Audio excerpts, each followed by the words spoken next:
happens here. Let's see what happens. All right, guys, what's up? What's up? Matt's here. Matt Hashimoto is here.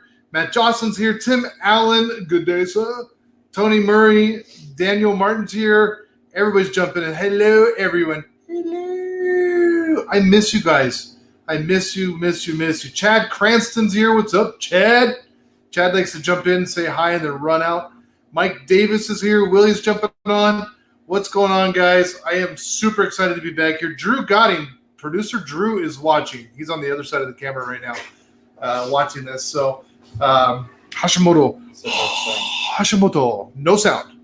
Did you mute my mic? There's no sound? You might have to test that.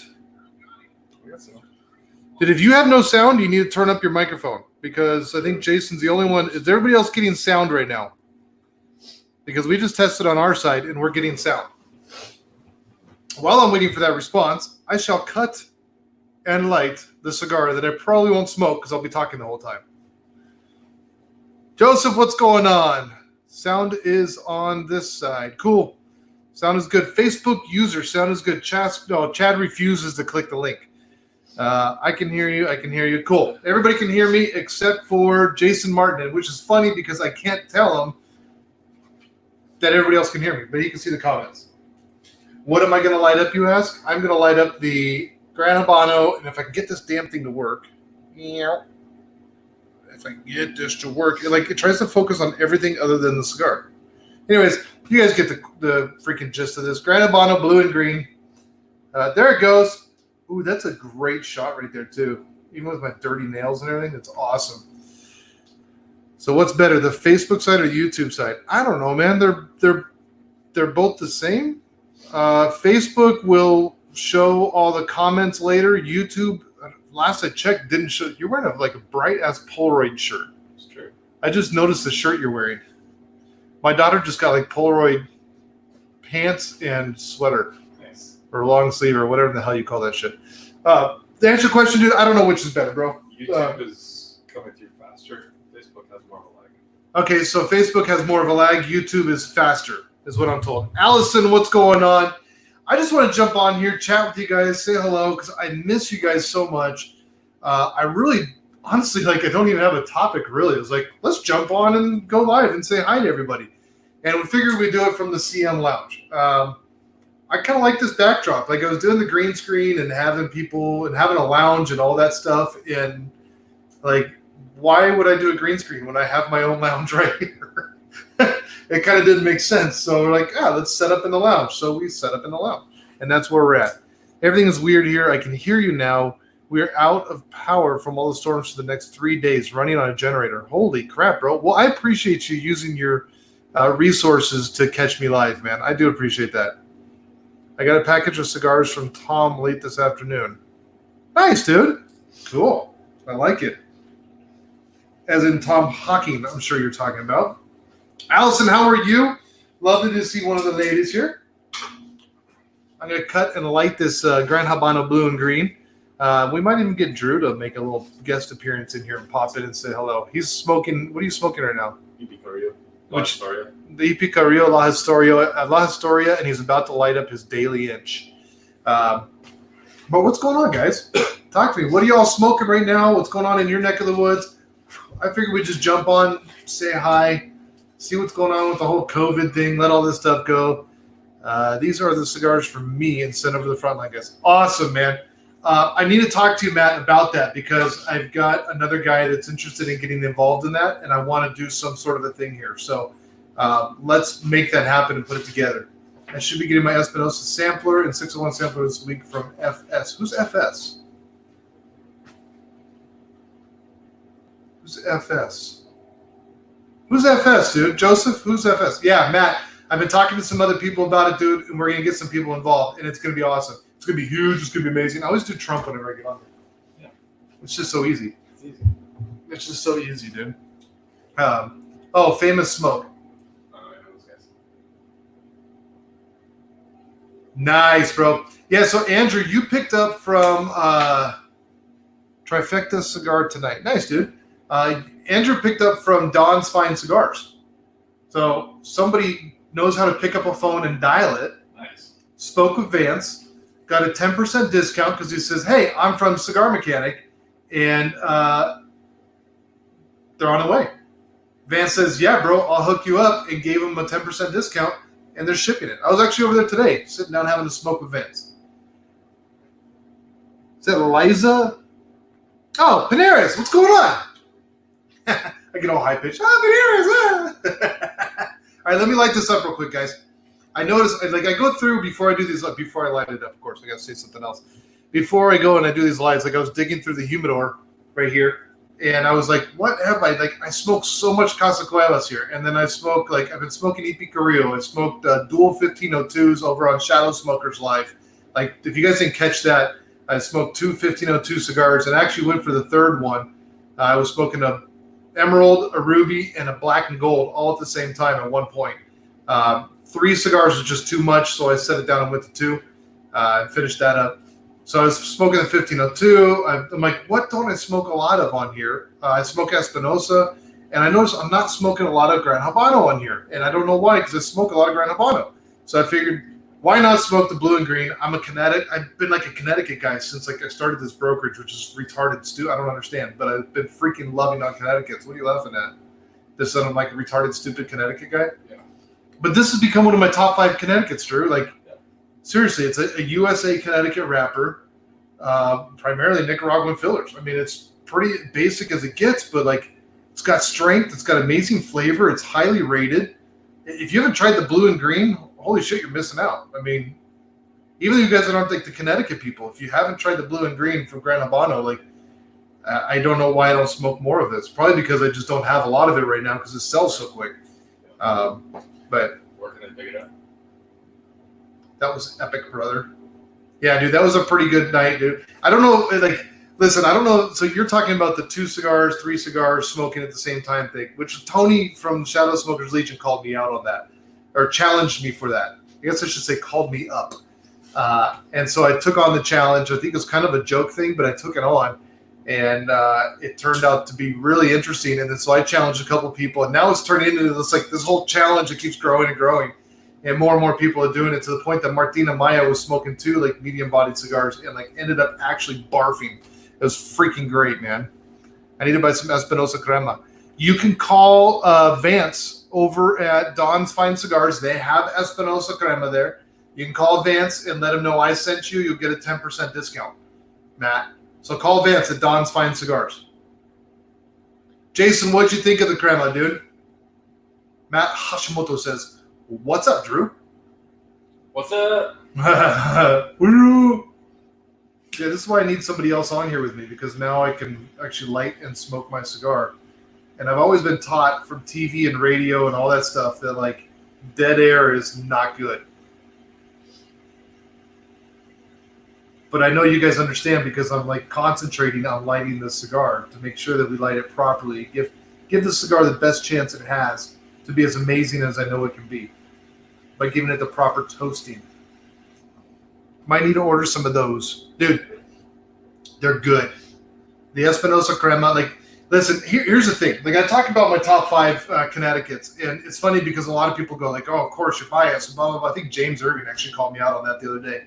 The Cigars Daily Nation. But it's amazing that I actually get the opportunity to represent 4 of the top 5 Connecticuts. And I'll tell you what, was there my logo right here? There is. I didn't know I had my logo in the corner. Look at that. Holy shit. When did we set that up? Was that last time? Yeah, I think so. That's so cute. Look at that. It's like hidden in the, gone. Oh, where's it? Here. Gone. Here. Where'd it go? There. Damn it. I suck at this. What was I saying? Oh, yeah.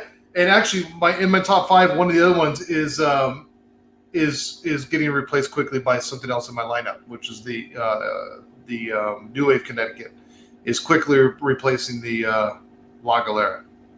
Yeah. Because that La Galera Connecticut's pretty fire, dude. But that New Wave, I've been smoking a lot of them lately because I have a lot of them, and I've been falling in love with that thing. I actually like the regular one better than the reserve.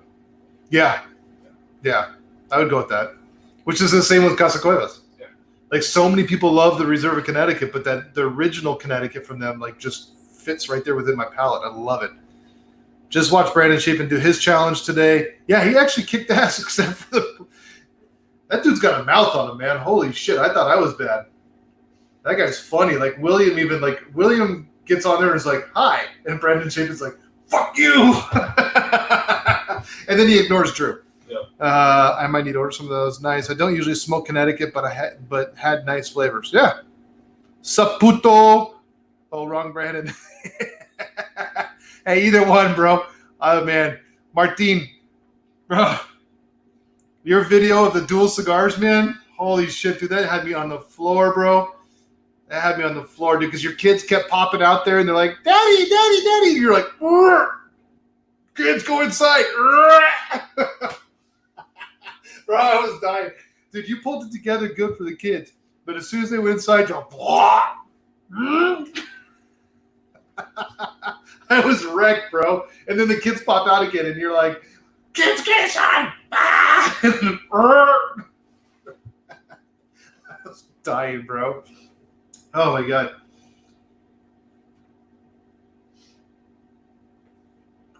Hey, Jack, you want to get on here with me, dude? Jack Tarano. That would be cool. I want you to get on here with me, Jack. I know you just popped up. It shows Jack Tarano's watching with me. Dude, I'll send you a link if you want to get on here with me, man. I'd love to have you here. Yeah, I didn't expect it to kick my ass. But it did, bro. It busted your balls. You have Jack's number? I don't think so. Oh, dude. I want to smoke the Katsopolis Sledgehammer cigar, but I only have 2. Is there plenty of those cigars out there to replace? Yeah, dude, there's tons of them out there, bro. The Katsopolis La Mandaria was a limited edition, but the response is so great to it that it went became a regular production. Real quick, let me see if I can get Jack on here real quick. Hold on. Let me see if I can get Jack to come on. That'd be awesome, man. Jack. I know you jumped on for a second.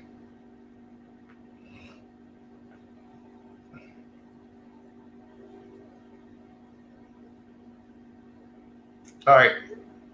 Let's see what he says. Let's see if we can get that puto in here. As Martin would call it. Hey, puto. See if we can get Jack Tarano on here. If not, we'll schedule a time to get Jack Tarano from Espinosa on here. It would be awesome, man.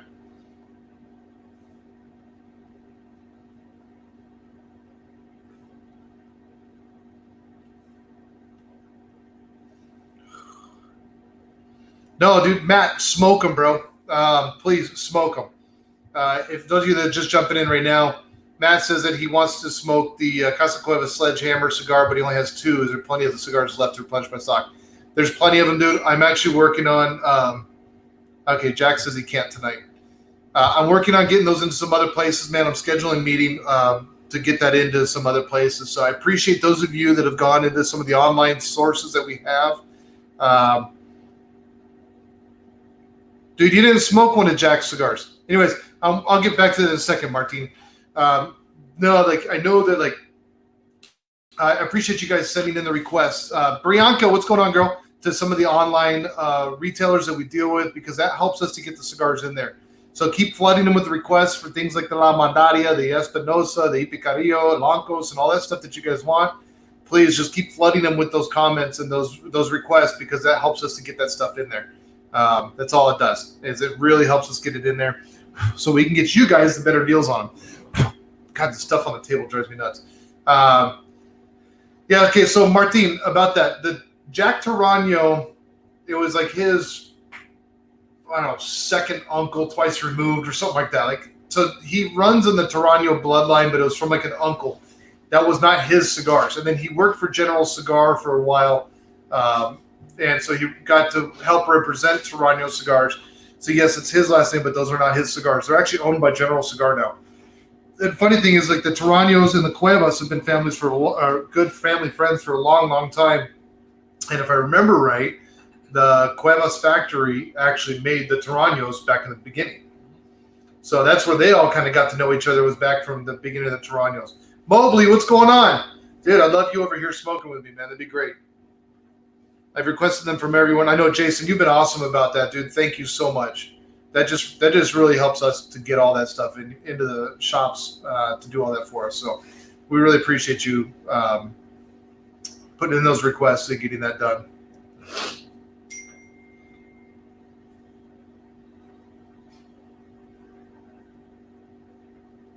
I think originally the Tarano, and you correct me if I'm wrong on this, producer Drew, but I think originally the Taranos back in the day, the original Taranos, were actually pretty freaking solid cigars. Yeah, first cigar I ever smoked was the Exodus 59. The Exodus 59, that was the first one you ever smoked? Yeah. Jesus, bro. Like, talk about just jumping into the deep end. Yeah. Fuck, Ricky. Yeah, you ain't joking around, eh? No. I used to smoke a lot of Taranos, and then General took over it. Yeah. And now they just suck, in my humble opinion. Like, they're not what they used to be. No. Okay. I'm not the only one. Cool. Yeah. Is there any retails that you know that has Espinosa samplers with the crema we could order from? Not yet. Trust me, I'm working on it. Holy crap. If you guys got to see the battles that I get to go through trying to get these cigars in for you guys, like, yes, I have one that will do a sampler, but he doesn't have a website right now. And I've been bugging him about that, blah, blah, blah, blah, blah. Anyways, to answer your question, Joseph, right now, no. They could call Don's and make a sampler. You can call Don's and he'll put together a sampler for you. And as a matter of fact, we can reach out to Vance and ask him to put together a sampler and just call and ask for the Cigar Mechanic Espinosa sampler. I'm working on it, guys. I'm really, really working on it. Especially in these times right now, it's very, very difficult. Yes, my dear. Are you going to Sonic? Yes, sir. Do you want to say hi to everybody? I guess. I know you came in here just for this. No. Hi. Hi, everybody. That's your microphone right there. I'm all the way back here. I know, but they can hear you. It's actually a really good microphone. So this is Minaya. You guys all know Minaya. She just turned 17. Now you sound like Wells. Really don't mind calling it in to order whatever it takes to get the good stuff. All right, dude. Then I will talk to Vance about getting a sampler together for you, including the crema. And then there's a couple places that I can set up for you guys to call in and get that. But do you guys want anything from Sonic? She's going to Sonic. Do you want anything now? Cheesy tots, please. Okay. They have cheesy tots? The hell is that? Tots that are Tots with cheesy. cheese on them? Are you making fun of me? Yeah. Why are you red in the head? Are you nervous? No? I look pale. You do look very pale. But it's better than when I was in the other studio. I was like orange. I look like Donald Trump. So do you want anything? Oh, yeah, give me a large cherry limeade. So cheesy tots and large cherry limeade. Yeah. Cool. Cool. Goodbye. Bye. Cherry limeade. Even Martine's on cherry limeade, dude. Right there. They all said happy birthday. Did you see that? Birthday girl. Happy birthday. Thank you. She says thank you. She's leaving because she wants Sonic. Yeah, Martine. Right after my own heart, bro. Cherry limeade. That's the only good thing from Sonic, in my opinion. The shakes there give me the shit. Ocean water. The wood? Ocean water? Yeah. Ocean water's pretty good. But I can get down with the cherry limeade, man. It's got the cherry in the bottom of it, dude. It's all like, it puts the lime in the coconut and shakes it all up. Yeah, it's pretty good shit. I like you even more. I was afraid you weren't going to like me, Martine. Well, listen, here's the thing. That Martine, like, reviews a lot of my has reviewed a lot of my cigars lately and has hated on, like, every one of them until he got Casa Cuevas. The 601 blue and the green, like, he's like, no, I can't do it. I don't like it. So I'm like, dude, Martine just hates me. And then he goes on and does his live with the 2 cigars smoking and he's puking. So I post a video of him pre-puke. What's going on, Kevin? I posted a pre-puke video of him on Shadow Smokers. I'm like, Martine's going to hate me even more right now. And I'm glad to know you don't hate me, Martine. Don't even give her any cash. She'll love it. No, dude, she's got a job, bro. Shit, are you kidding me, dude? Everything that I pay for, she can pay for it, dude. Give her cash? Shoot. I borrowed $100 from her the other day to buy her birthday gift. I need to freaking give her money back. I was like, shit, I'm out of cash. I just bought another Jeep, and I was out of cash, and I was heading out to pick up her birthday gift. The guy finally responded, and so I was like, hey, baby, you got $100 I can borrow? She's like, yeah, here. Mozzarella sticks are good for Sonic. They're okay, yeah. I'm good, Kevin. How are you, brother? Cherry vanilla Dr. Pepper from Sonic is the best. Can't you get cherry vanilla Dr. Pepper from anywhere, though? Isn't it like one of their flavors? Yeah. Just kidding. Anyways, I don't know. Dude, I like everyone unless you're a true asshole to the core. Well, then you hate me. I'm not really an asshole, but kind of an asshole. Oh, man. You got to have fun with this shit. So anyways, yeah, what else is going on around here, Drew? We've been working on that Jeep. Putting the back end of the Jeep. We like literally cut a Jeep in half. Like the whole back half. Basically where the driver and the passenger seats are. From that, we cut straight down. What's up, Hopkins? How you doing, brother? We cut straight down. We cut the frame, the tub, everything off, and now we've been welding on all this stuff. I posted a picture earlier of like the cigar laying on there. And of course, everybody's like, oh, look at the welds. I mean, come on, dude. Enjoy the picture of the cigar, what we're doing. We're having fun. Leave the welds alone because I've seen this stuff like roll and bang against rocks. I've had my Jeeps pointing straight up in the air, as most of you guys have seen, and the welds have held up just fine. None of the trails I go on are closed. Actually, none of the trails that I go on are closed. A lot of the hiking trails are closed, but not the 4x4 trails. So we still go on the 4x4 trails. A couple of them are closed, but for the majority of the trails are open still. I think I'm going out Saturday or Sunday this week, so I need to get 2 tires because Drew popped one of my tires last weekend. Yep. We're driving along. I'll never let me drive again. I'll never let him drive again. Dude, I've done, so like, here's the thing. I've done all these like extreme things. Like we've done all this rock crawling, climbing stuff, climbing waterfalls and boulders, you know, all this shit that we've done, dude. And I've, knock on wood, never, I'll knock on that wood instead of the other wood that I just knocked on. And we've never like popped a tire. I let Drew drive my Jeep on a flat trail. Like no obstacles, guys. This is like a beauty drive. That's all this is. And we're riding along, and all of a sudden in the back, I hear, and then as he drives, it gets faster. I'm like, what the hell, dude? So like I lean out and I listen, and the back tire has a split on the sidewall that every time it comes around to the bottom, it's releasing air. I have never, ever lost a tire on a trail until Drew drove and on a flat freaking road, for Christ's sake. So we had to change it out on the trail, and now I need to buy 2 new tires. Dude, I really want to come with you sometime. Yeah. Dude, I'm talking about 2 certain cigars viewers. You're all right for now. All right. Hopkins says, dude, I really want to come out with you sometime. Yeah, dude, do come out with me sometime. I got to find a day when it's a trail that I know really well. Yeah, I'll just say that. Because we're looking at a couple of these trails coming up that I'm going to be doing that I've not been on before. And like the bypasses, like I really needed an XO cage on my Jeep before I even do some of these trails. Because even some of the bypasses, like you're getting up on an angle and you're leaning into a rock and you're dragging your Jeep around the rock. And I don't feel like doing that much body damage, especially with somebody that's never been in my Jeep off-road before. Like Hopkins, if I took you out right now on some of these trails I'm looking at going on, you'll probably never buy from me again. Oh, Hopkins, you're on here. Andrew, let me ask you a question. Can you put together an Epicurio sampler that you're willing to ship out if people call in and give us like a slight discount on? I'm going to call you out in front of everybody. Espinosa. That's Epicurio? Yeah. Espinosa. Fuck. Well, you could get Epicurio, do the same thing. Hashimoto, you're out, bro? Like you're leaving right now, or you're out from like, dude, I got to take Matt Hashimoto on a trail too. Yeah. I think he would like scream like a little bitch. I think Hashimoto would be like, oh no! I think he'd go like full Asian on me, man. Oh, how come you have no door? How you not fall out and drive? that'd be Matt Hashimoto. He's like, Hashimoto out. He'd be like a samurai, bro. Like we'd be going to the obstacle, and then one tire would start coming off the ground, and he'd be gone like a ninja. He'd be like, I'd be like, where'd Hashimoto go?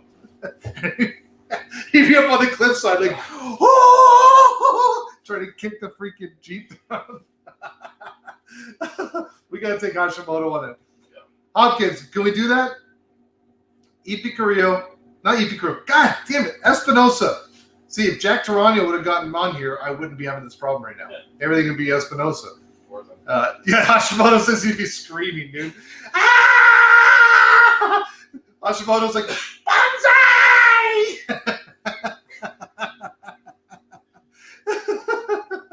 Dude, Matt, next time you're in town, I'm taking you on a trail, dude. And like, watch, we're gonna take him on like that boulders run with just like the little waterfall to climb, and he's gonna be like, oh no! He's gonna go full Caucasian. His eyes are gonna be wide open, all full Caucasian, be like, ah! Oh, Matt, we're doing it, dude. It's gonna happen.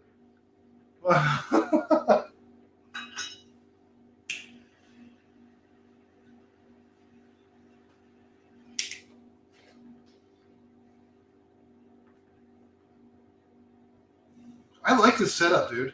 Kamikaze! I really like this setup because I feel like my hands aren't doing all weird things with the green screen and shit, dude. Like, it, the lighting down would be perfect. Yeah, the lighting just needs to be fixed because it's a little pale right now. I think this is the one time that we need to like not have bright white freaking lights in the umbrella. But actually, when I'm looking, like, okay, but here's the thing though, real quick, Drew. Okay. I'm looking on my screen and it looks like shit, but then I'm looking on this screen over here from Facebook. Yeah, you're still a little washed out on mine. Am I a little washed out still? Pulling back just a little bit. Better take a picture. My eyes have never been so wide open. We're gonna play with the lighting here for a second because like this is all new. The problem is I can't leave this set up in here. I know. But we can tape it off. Like theoretically, we can figure out where we want to keep it. It's just like hanging from the ceiling like Cigars Daily. I have like these like people coming in and bashing their heads on these freaking umbrellas hanging from the ceiling. Does that help at all? See it. Tim Long's on here. I think so. Yeah, I mean you're gonna have to look on that end, dude, because what I'm seeing on this end, and it's weird that it like darkens. It does weird shit when I put my hand up here, like, and then it comes back. But I think that's the camera. oh, okay. Because it's focusing. Oh, is it okay? Changing focus. It's doing what I should be doing, which is focusing. Matt Hashimoto. Hashimoto. See ya, brother. Tim Long, what's up, brother? I thought you were sitting down for dinner with the family, bro. I'd love to get you on here with me, if you can. If not, I understand. But I'd love to get you on here with me, dude. If somebody wants to jump on with me, let me know. And I'm more than welcome to like have you jump in here with me, dude. That'd be awesome. Because, yeah. So what's with the locker humidor setup behind you? Martine, I think, is like one of the, I think Martine just like jumps into like Start shit. I think Martine like jumps into Shadow Smokers is like one of those guys that's like, hey, bye. Yeah. Like, because I posted all this shit, bro. Divert is Ove. Helping with homework. Oh, okay. I'm glad Divert is Ove. Hashimoto, are you still in here? Dude, Michael Tamez? What's up, brother? Holy shit. I can't believe Mike Tamez is on here, dude. Oh, man, that's like my brother from another mother down in San Diego, dude. You got to jump on here with me, dude. I'm on this side now. Hey, if any of you guys want to jump on here with me, dude, that would be awesome. Okay, so what's up with the lockers behind me? Martine, did you see the pictures that I posted of the lounge? So basically, this was a cabinet behind me, kind of like the rest of them. Let's see if we can get this. So I got these cabinets here. This is in my cigar lounge. They've got the two cabinets, and this center one was a cabinet. And the other day, what we did was we actually removed the center cabinet, and I installed these lockers and built them into the whole thing. So now you can see everything's completely built in, and it's fully humidified, and everything is right there on point, ready to go. No issues. Housing full of cigars. I'm on this side now, pretty much. What reviewers Martin throwing shade out? I don't. I'm not gonna say it. I can't work till 5 a.m. Central Standard. Jesus, bro. That's right. You work over the night. Yeah, I saw the photo, but I missed the humidor part. You weren't giving us on YouTube much attention. Whatever, dude. Matt, you want to jump on here with me, dude? I've asked a couple guys if they want to jump on. Gary Brooks is on. What's up, brother? How you doing? On YouTube, I don't see when you jump on. So, because I don't have YouTube popped up over here, but I have Facebook here so I can see who's jumping on and not. On YouTube, I don't see when you jump on. So it gets a little weird on that. I'm trying to figure all that out as we go. But this is all just a thing in progress. Miguel, what's going on, dude? Let me know if any of you guys want to jump on here with me, dude. We'll rap, we'll talk, we'll see what people think. We'll make fun of each other. We'll have fun. I think I was talking about something earlier. We talked about the lockers. We got the lockers working, I think, pretty good, yeah? Yeah. We got the stereo humidor working good. Got the lounge cleaned up, removed 2 chairs, which makes it so much more open here. It's like so much more comfortable in the lounge now, dude. I want to do all of my videos from here.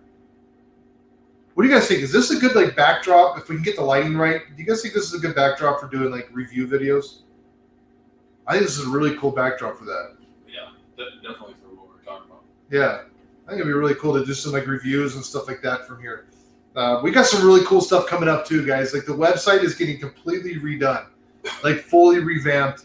I'm looking at getting some more hats done. Where did my flasks go? I'm looking at getting some more of these flasks done.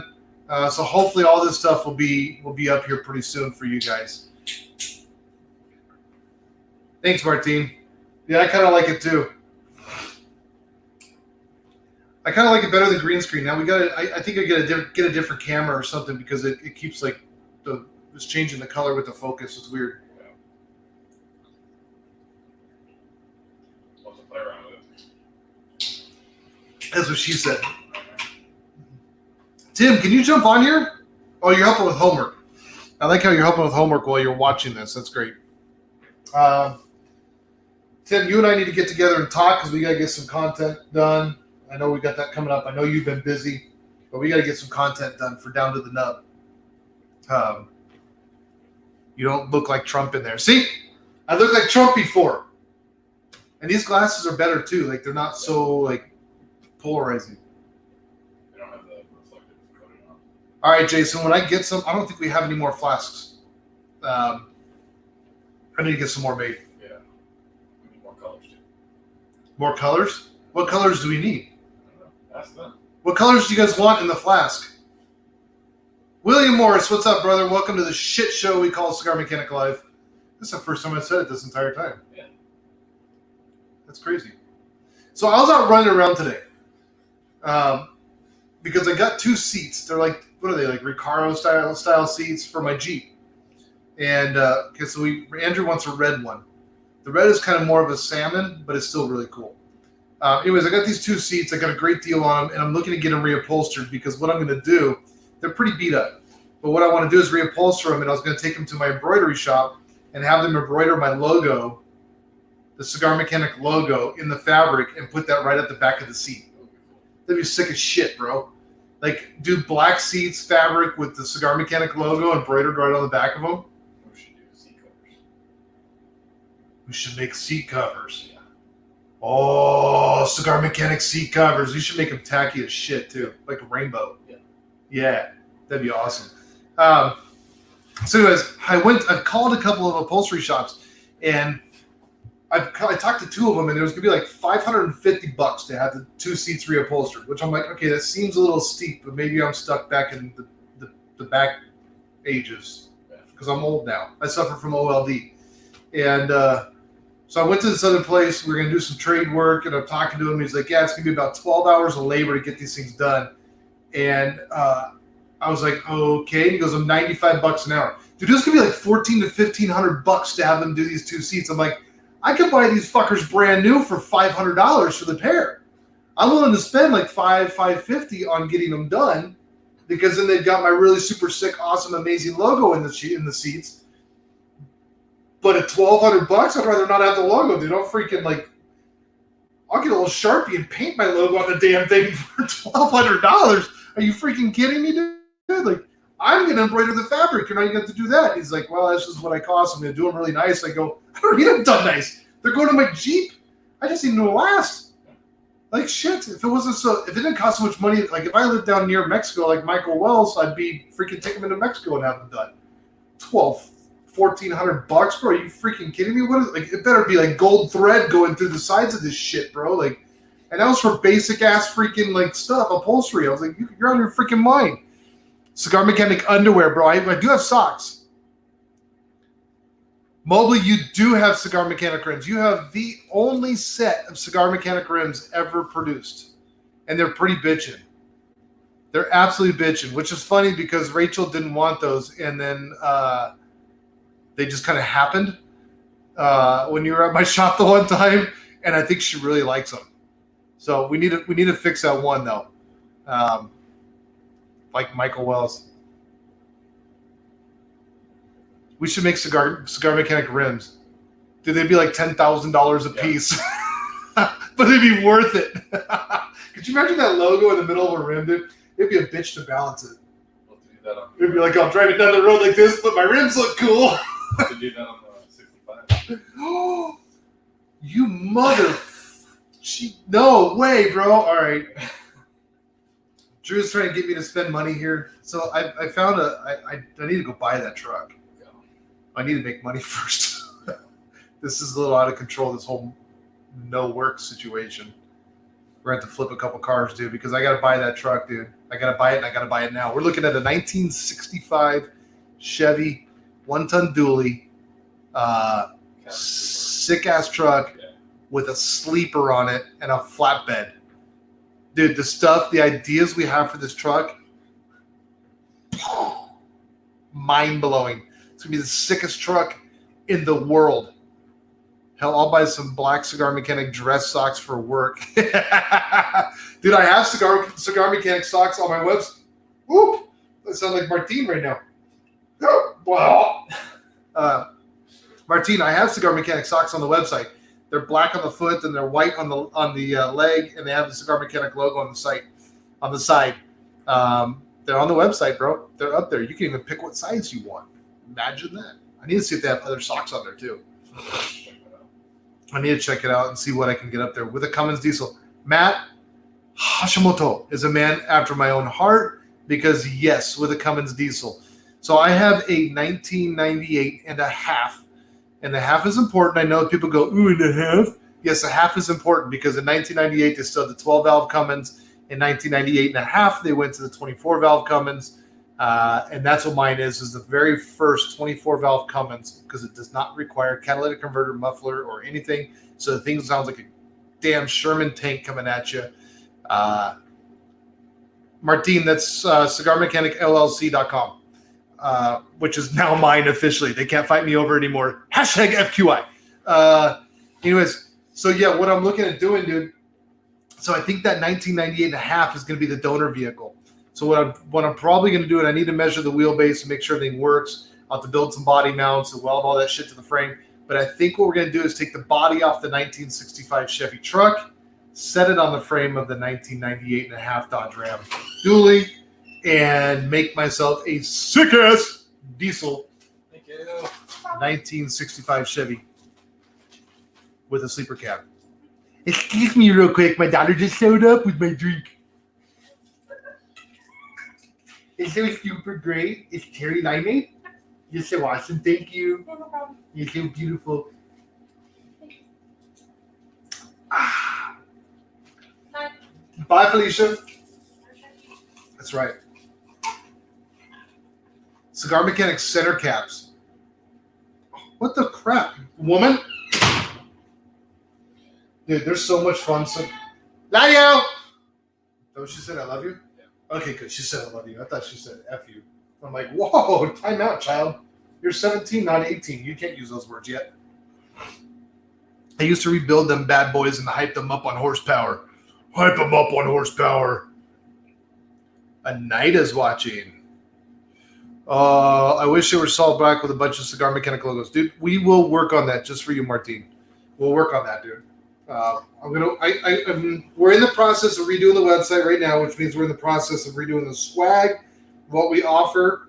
I'm waiting for somebody to order one of those bean bags and take a picture of them like chilling on a bean bag. That little bastard's expensive, but it's worth it because it's a Cigar Mechanic bean bag. There's not a lot of them. And then you can say, I'm sitting on Cigar Mechanic's bean bag. Take that how you will. Yeah. Chapin's not here. You're starting to sound like Diesel Brothers. That's on Hulu. Bro. Great show. Great fucking show. Dude, it's a great show. Those guys, I'll tell you what, if you ever want to learn marketing, just watch what those guys are doing. Those guys are like, they've got marketing figured out. Would you agree, Producer Drew? Oh, yes, absolutely. They made their entire company off of Facebook. Yeah. Yeah, everything they have was based off of Facebook. Yeah. You know, like they're taking, the one dude's doing a video, he's got like a freaking helicopter in his hangar and shit, dude. I'm like, what the crap is all this, bro? I'm excited by my 1993 Jeep Cherokee. This guy's got like a freaking deuce and a half and a helicopter and 2 mini helicopters parked underneath the big helicopter, and they're giving it all away. Yeah. Crazy, dude. I would love to get to that point. Honestly, I would love to be that way here. Makes it a little bit more difficult. I should just have my own cigar website. Sitting on Brandon's bag. See, Jason got it. Excuse me, it's a sack. Actually, it's called a sack, not a bag. Please get your grammar correct.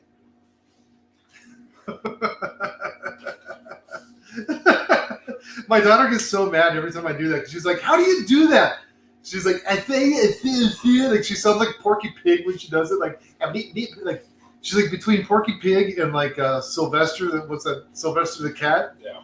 Is that Sylvester? That's like no, it's Daffy Duck. Well, Sylvester and Daffy sound. They both sound similar, right? Definitely. Yeah. So she sounds like a mix between like Daffy Duck and Sylvester, and Porky Pig, which I don't know how to do. But she gets so mad at me. She's like, "How do you do that voice?" I'm like, "I don't. Just do it. You just have to put your nerd glasses on and have fun." And she'd be like, "Actually, it's a 12.2 gigabyte." I'll need to make a Michael Wells beanbag too. That'd be a small beanbag. If I made a Michael Wells beanbag, it would be like really, really tiny and small, because he is. Fernando, what's up, brother? Yeah, welcome to the show, dude. Blue and green. Dude, look at my thumb. Oh, talk about blue and green. I thought I put it. Yeah, I thought I put it that. And then it's like she does like the almost like Porky Pig, like she starts stuttering. So funny, dude. That's all, folks. That's like aging myself, dude. Looney Tunes and all this shit. Do you realize how racist those cartoons were? Absolutely. Those things were so freaking racist, dude. Hacky sack size. A Michael Wells beanbag would be a hacky sack size. Sure, Oh my god, dude. Please prepare for Sheldon. I know this is the hospital. Oh wow. A buddy of mine's in the hospital. Yeah, restaurant, dude.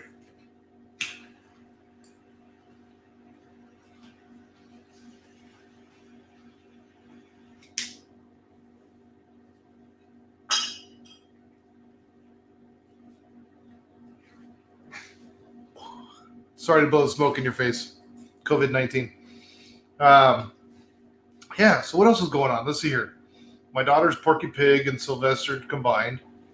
What else we got going on, Drew? Some big stuff coming up. Speedy Gonzalez.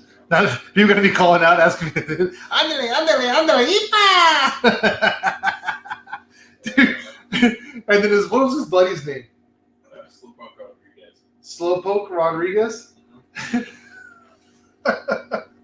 And Speedy. He was always just like, he was always so like dumb and just like laid back. Like he was always just like drunk. It's just such a racist cartoon. It's freaking great, man. And then what was the I said boy? What was that? Foghorn Leghorn? Foghorn Bighorn? Leghorn? Yeah. Foghorn. Like he's just like the plantation owner almost is what he was kind of like, you know. I said, boy, what you doing? Anyways, and his drunk cousin, the Taco Bell dog was the shit. I was always sad when he felt the political correcting. Yo quiero Taco Bell. Dude, that was such a good time in life. Yeah. Like when all these like people weren't such pansies and offended by everything. Like, why can't a commercial just be a commercial? Like, if it's for Mexican food, why can't it be like the Chihuahua talking like a Chihuahua would talk? Like, a Chihuahua's not going to come on and go, yo, dude, buy some Taco Bell, bro. Like it's gonna be all Chihuahua's gonna come on, and that's just how you picture, right? It has a Hispanic name. It's Chihuahua. So it's like that's either very Polynesian, like Chihuahua, or it's very Spanish, Mexican, Spanish. Is it racist to say it's very Mexican? I mean, if it is, I guess I'm racist. I just said it, but like, it's a very Hispanic name, right? Chihuahua. It's a city in Mexico, isn't it? Yeah. So I don't expect it to be like, yo, bro, just got off my surfboard, buy some freaking burritos and tacos, dude. Like, I totally expect it to be like, hey, buy some burritos and tacos. Come on over and get a taco, man, a Taco Bell. That's how I totally expect it to be, because it's kind of like when you go down to those areas of Mexico, the guys that speak English, that's how they speak English to you, right? Mm-hmm. So it's not racist, it's real. But then people go, oh, it's so racist. It's not racist, it's real. Go to freaking Mexico. Go down there and have them go, oh, you want the churro? Come on and get the churro. Like, that's how it is. And Chihuahua is named after the city. Thank you. I can't believe where this is going. Listen, bro. You should know by now. You should know by now. If this is your first time watching this, get ready, dude, because it sometimes gets pretty dark. And I would love for one of you guys to jump on here because it usually makes it even more fun. But I think all you guys are chicken shits and don't want to jump on here with me. My feet are really hot. Yeah, this can go pretty deep sometimes, bro. So if you want to jump on with me, I'll send you a link and you can get on here right with me, dude. And we'll just keep going with this because it's a lot of fun. You missed my whole thing, bro, about like Matt Hashimoto and Tony Yulong Wang and all those guys. Do you remember that night? I think that was the night I smoked a Kojimar and people are like, what was in that cigar? Yeah. Oh my God, dude, I was on a tear that night. Like a 3-hour live. It was like a 3-hour live, dude, and we were just going crazy on that thing. Holy crap. But no, that's true though, right? Like, I don't know, like, I feel like if I went to even going to like a Chinese restaurant, and if I had a guy come out and goes like, how can I take your order, kind sir? Like, I'm like, bro, did I walk into the right restaurant? Like, I just fully expect something different. I think it's part of like, it's like cigars, right? It's part of the experience, right? Like a cigar guy, like you're doing an event and you're meeting the owner of the cigar brand and he's just like, hello, kind sir. Welcome to Grand Habano Cigars. Like, you don't expect that. You expect, like, some Cuban shit, right? Like, some guy that's hopped up on freaking coffee. Bro, you expect a lot of bros. It's better without Chapin in it. It gets even worse. Yeah, dude, I don't know if that was a good night, man. Dude, that freaking Kojimar night was, dude, holy shit, bro. I don't even know what I was on that, dude. I was on, like, a massive lack of sleep. That was before the whole COVID thing, wasn't it? It was like right when COVID started. Right when it started. God, dude, I don't even know what happened that night, bro. I was wrecked, dude. Yeah, because I'm supposed to be in California. You were supposed to be in California, and instead you were sitting here being a lazy ass, not doing shit. Go sell something, Drew. Yeah. See what that dude said? Tony was racist, and Tony was using a fake name to make fun of. Dude, I did see that. And what's funny is like, okay, so hold on, I gotta change my footing here. Okay, I did see that. Like, here's the funny thing about all that too, is like Tony just changed his name from Tony Yulong Wang, which I don't know if he changed it because I made fun of it so much. Like, oh, Yulong Wang, or if it's for some other reason. But then the guy's calling him out to be racist. Like, he's Asian. Like, dude, what do you mean he's a racist? He's Asian. I'm not saying just because you're Asian you can't be racist. Because you know what? Listen, you can be racist as a Mexican, as an Asian, as a black, it doesn't matter where you're from, African. It doesn't matter. Like, you can be a racist. Okay, this is all there is, right? That's the reality. Racism does not just belong to the white man. Like, it's not just white men that can be racist. So let's be realistic about that. So can an Asian be racist? Absolutely, they can. But, like, what did he do? And his name, that's his freaking name. What are you guys doing? Like, would you want him to put his Japanese name? Ishiyamama? Like, what was his last name? Ishiyamama? Oh, God, I can't remember his last name now. I can't remember his Japanese name, dude. Because I'm like, you need to combine, you had a Japanese-Chinese doctor. It's like, Ishiyamama? Oh, Yulong Wang! And that's where his name came from, right? You can be racist as an Asian, but you can't be racist when you're putting your real freaking name up there, dude. That guy's just a tool bag, bro. Absolute tool bag. I saw that meme that somebody posted earlier. Like, can somebody show me how to slap someone through the internet? That's the dude I would love to just freaking slap through the internet because he's a troll, dude. An absolute troll, and just trying to like make shit up to try and get people reacted and be stupid. I want to just like freaking punch those people in the face, man. It's so frustrating. Absolutely so frustrating to see guys like that.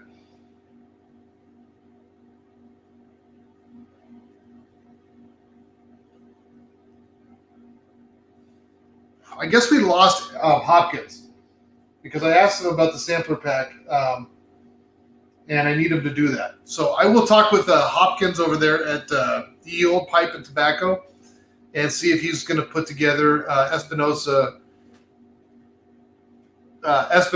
sampler. I said it right. Dude, I said Espinosa. Oh, I'm so proud of me right now. He's going to put together an Espinosa sampler for us. So if we put together an Espinosa sampler, if I can make this happen, what do you guys want in it? Let me know. Say it in the comments right there. Boop, boop, boop, boop. Start typing. Clickety, clickety, clickety. All you keyboard warriors right now, get in there and clickety, clickety on those little keys and tell me what you want in an Espinosa sampler. You want, obviously, I've heard the crema. Do you guys want the Murcielago, or are you scared of it because it has a bat on it now and you don't want to get COVID? I'm not scared. I'll smoke a bat, bro. A guy in China ate one. We can smoke one. What else is that? The Habano, which is the number 11 cigar of the year this year. Do you want like an Espinosa core line? Or do you want the Espinosa 601? Or do you want two separate samplers? Or do you want one sampler? Like, how many cigars do you want? Let me know what you guys want. Put them in the comments right below, and let's see it. I feel like one of those guys right now. Got a box of Bat already. I love it. I know you did, dude. Yeah, you picked that up from him. I think he still has a couple of those cigars left because people are like afraid to pick up the phone and dial it and order cigars. I think Hopkins still has some stuff left. Here, I wonder if he'll answer right now. What is it, Monday? Yes. Let's see if he'll answer. Let's put him on the spot real quick. Oh, he's going to hate me. Contacts. Andrew Hopkins. Let's see if we can get this to go through. Oh.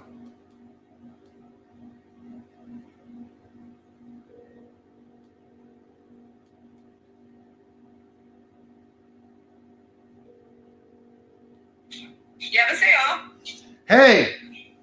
Hi. Where's Senior Andrew Hopkins? Senior Andrew Hopkins is currently making himself dinner. These guys I guess he's making dinner for his family, but you're on speakerphone right now on my live video, and these guys are calling you out. who's calling me out for what? Everybody's calling you guys out. Oh, Nohea just jumped on my live video. Hi, baby girl. Hi, Nohea. That's my 11-year-old. She just jumped on with me. Nice. So these guys, they all want an Espinosa sampler. I've asked them what they want in it, and people are afraid to use their keyboards now. But I need somebody to provide an Espinosa sampler that's willing to give a deal and ship some out. Is that you guys? Oh, I'm sure we can do that. Hold on, I'll give you to the man of the hour. Yes. Hold on. Okay. Yes. What's up, beautiful? How you doing, man? I miss you. I miss our you too. hangout. I know. Cool. I know. So I got you live right now on speakerphone, All right. just so you know. And these guys are looking for somebody to put together an Espinosa sampler for them. And I know that there's a shop called Ye Old Pipe and Tobacco that you might know of that carries Espinosa. So does our shop Metro. I'm sure we can come up with something. We I got. will have a deal for them when we work on some stuff tonight, and I'll have a deal ready. I'll post it in the group tomorrow. Awesome. Cool. Yeah, they definitely want the crema is one that I've told they definitely want. And maybe do like either a 601 and a Espinosa core line sampler. I'm thinking something along the lines of Habano number 5 or 4, the original Habano, Murcielago, Laranja, Crema. Crema, and something else, maybe Oscuro? something spicy, like 601 blue Or or the green. or the Oscuro, and then we do a 601 like 3-pack sampler. maybe we'll figure it out. All right, we'll figure it I'll come up out. with something for them. Or just do like a giant. So, I mean, you've done the Espinosa samplers in the past. I've had them. They were 4-packs, and it was like crema, habano, Oscuro, and I don't remember what the Laranja. was. Yeah, Laranja. So we have the 4-pack samplers in the past. I'm going to put together a deal of some sort. We'll probably make it a 6 or so cigar sampler. Perfect. We'll look at what I got, and we'll make it happen for you guys. Awesome, man. I appreciate you, dude. Yeah. So I will figure out. I'll figure out a price. I'm going to hook you guys up with a discount. Yes. I'm live. I will hook you guys up with a discount on the sampler. I'll figure out what the percentage or a flat price kind of a deal. So let me get on that, and I will have something posted tomorrow. You're amazing, brother. Thank you. Nada. All right, Happy to brother. help. Get back to your dinner. Only a 4-wheeling trip out of this, by the way. Okay, I'm going to take you out, dude. You're on my list of people that need to go, and I'm definitely taking you out. All right, man. All right, brother. Thank you. Bye. Bye. And that's how we do it. You guys ask, and we make it happen. Look at that, dude. Dude, Nohea jumped on here. That's so awesome. Like, I get this little, like, on YouTube. It's like, hi, daddy. And so then she's on here, and she's like, I want the Laranja. I want the Murcielago. Just kidding. My daughter cannot, like, be around cigars, really. Like, I love taking my daughters 4-wheeling because then when I get home, they're like, Daddy tried to kill us. But I can't take and I took the back seat out anyways, but I can't take my youngest on any trips very much because I just feel like I can't 4-wheel without a cigar, and it affects her so much. So anyways, yes, cool, guys. All right, so I got Laranja, we got all that stuff, so we're going to put that together. Now, here's the thing, guys. She's still on here. I know, baby, I love taking you 4-wheeling. It's just like sometimes it's really hard because I like to smoke my cigars. And last time I took her 4-wheeling, we went out for a little while, and she got to shoot a gun for the first time, which was a lot of fun. And then we went on a little trail, and the wind was going the right way, so I was able to smoke a cigar, and she was really sweet about it. And I told her, I said, baby girl, if this thing starts getting to you or starts affecting you, I need to know right away. And she's really good about it. So she says, last time you did, my daughter's like calling me out right now, dude. I freaking love it. 11, and she's pecking on the freaking keyboard more than half these people are. Tim, I'll definitely take your money. But yeah, okay, guys. So we're working on that. You guys asked for it. We're gonna put the Laranja together. We're gonna. What I'm thinking is, and we'll see what he puts together. But we'll put 5 or 6 cigars in a sampler pack. We'll get you guys a discount. Here's the only thing: you're gonna have to call in to order this one. They don't have an online website right now for you to order from, so you'll have to call. Oh, I thought that was thunder, dude. You'll have squirrel. You'll have to call in for this one. Baby girl, you're amazing. I love it. It's funny that Nohea's on here now, so I have to really watch like what I'm saying because my 11-year-old's on here. I should only cast on Facebook. Just kidding. I love it. My baby girl's in the other room watching this, man. That's awesome. Everybody say hi to Nohea, if you don't mind. It's Nohea, Nohea. No, don't leave, baby. Don't leave. Nohea. Say hi, Nohea. Some of you can't see her popping up, I don't think, on Facebook, which we have about half and half right now watching. But if you guys say hi to Nohea, that's my youngest baby girl. She's 11 and a half now. Holy crap. There's Tim. Just post up the contact info when he gets it together. I definitely will, dude. We'll definitely get everything posted up as soon as it's together, which will hopefully be tomorrow. What I'm going to try to do is get him a good deal. Nohea, welcome to the show. Look at that. Everyone's saying welcome to the show instead of what I normally say. We're keeping it clean.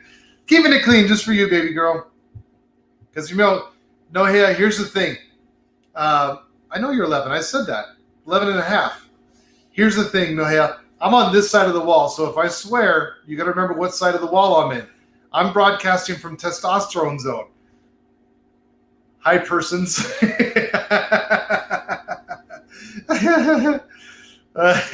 So if you hear swear words, baby, just remember I'm on the testosterone side. She says, I know. I love my kids. So I was over here wrenching one day, and I found out my kids always rat me out for everything. And I'm over here wrenching one day, And anybody that has ever wrenched on cars, they know that tools don't work unless you're swearing at them. They just don't.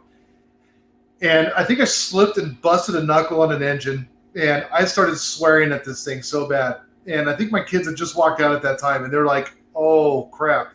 So they go back in and they tell Mama, Daddy's over there and said the F word. And my wife's like, what? And she's like, yeah, Daddy said the F word, blah, blah. And she goes, what F word? She goes, they're like, the F word. She goes, oh, wait a minute, where were you guys? And they said, well, Daddy's over there wrenching on a car. And she goes, okay, Daddy and I have an agreement. When he's on that side of the wall, that's testosterone zone, and those he can say what he wants to say. If you don't want to hear those things, you don't go to that side of the wall. Oh, I got my cat watching too. We really got to watch what we say. Nice. I hate those cats. Stupid cats. See, Jason knows. You have to swear to be a mechanic. You cannot be. You have to swear when you're a mechanic. You can't be clean. Yeah. Like your hands are dirty. Why can't your mouth? What happens in the lounge stays in the lounge. I don't know if this is a problem like with the multicasting. I don't think I ever said. My daughter says, I love cats. And you know what, baby? The cats love you too. They absolutely love you too. I should get. Why do you say Drew? Why did she say Drew? She's calling you out on something now? Apparently. She's like, I love cats. Drew.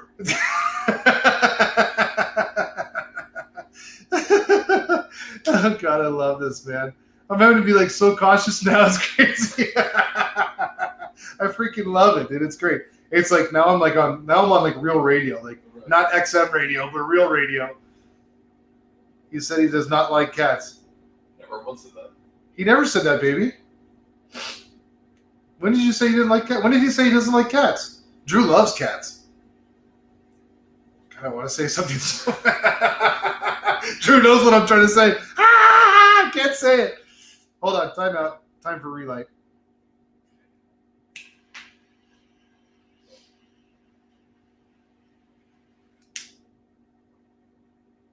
So here's the thing. Nohea's on here, which tells me that Mama's probably asleep on the couch. Because Mama goes to work. Yes, he does. See? Andrew says yes, he does. So I'm assuming Mama's asleep on the couch because my 11-year-old's watching. She's not hanging out with Mama. So Mama goes to work early, like early, works at the airport.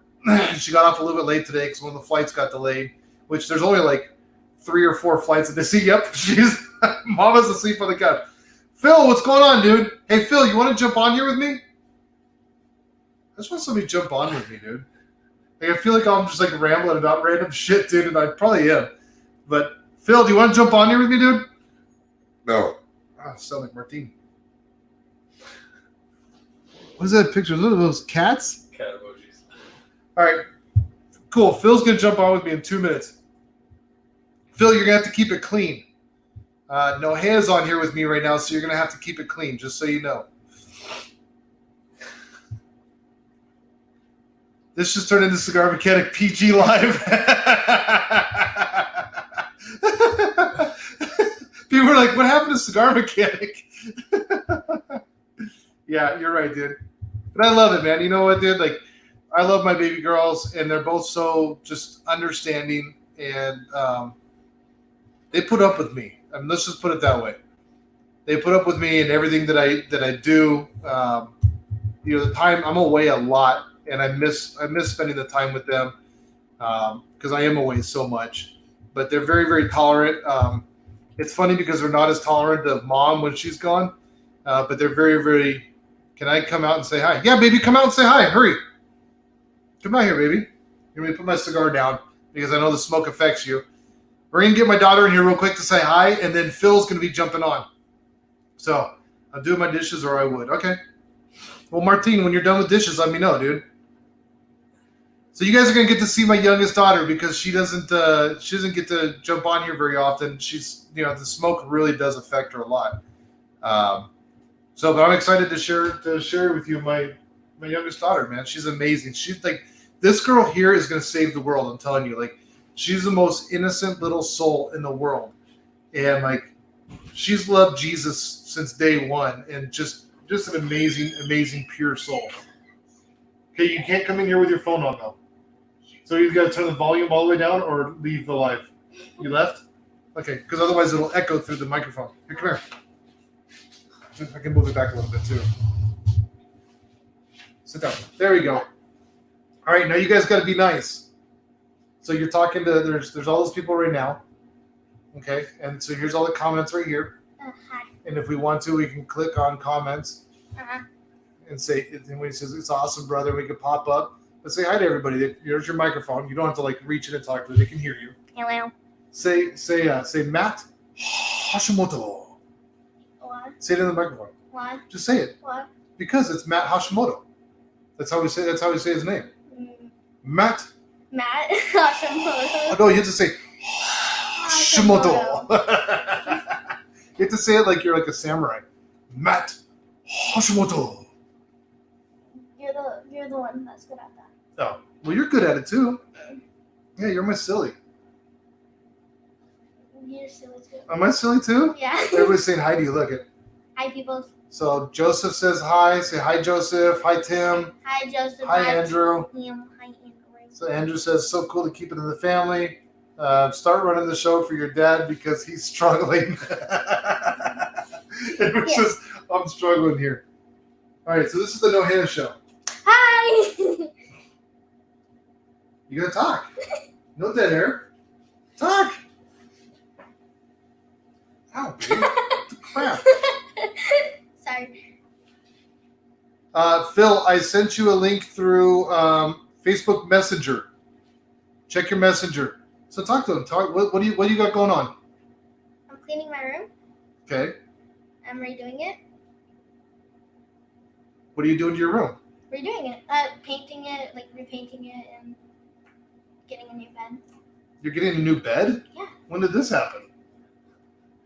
That's part of redoing your room. I didn't know you were getting a new bed. Who said you're getting a new bed? Mom.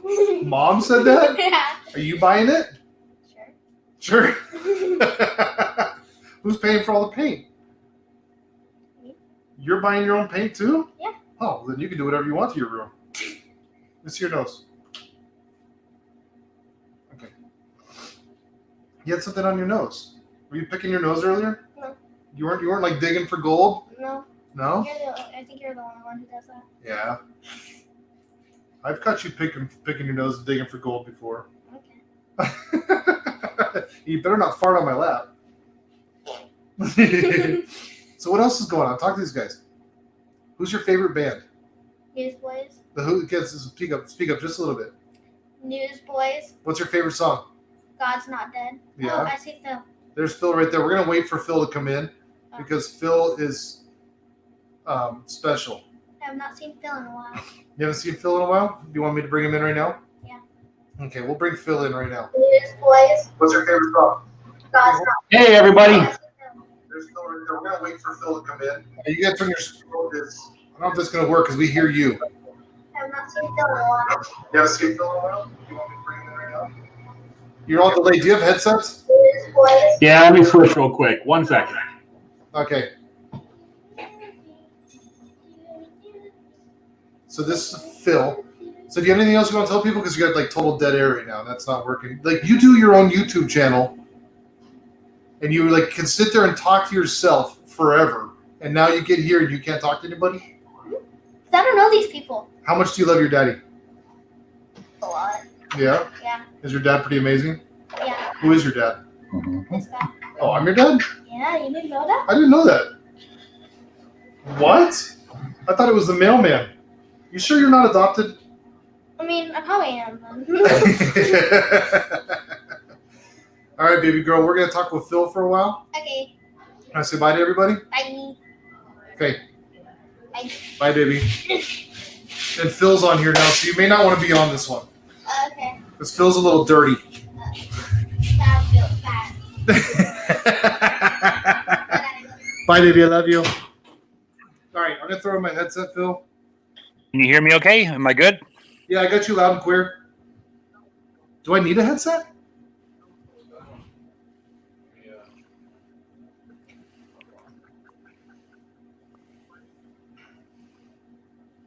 Arranged marriage is still a thing because I've got a 9-year-old son. Oh, I'll keep it clean. No, she's not on here anymore.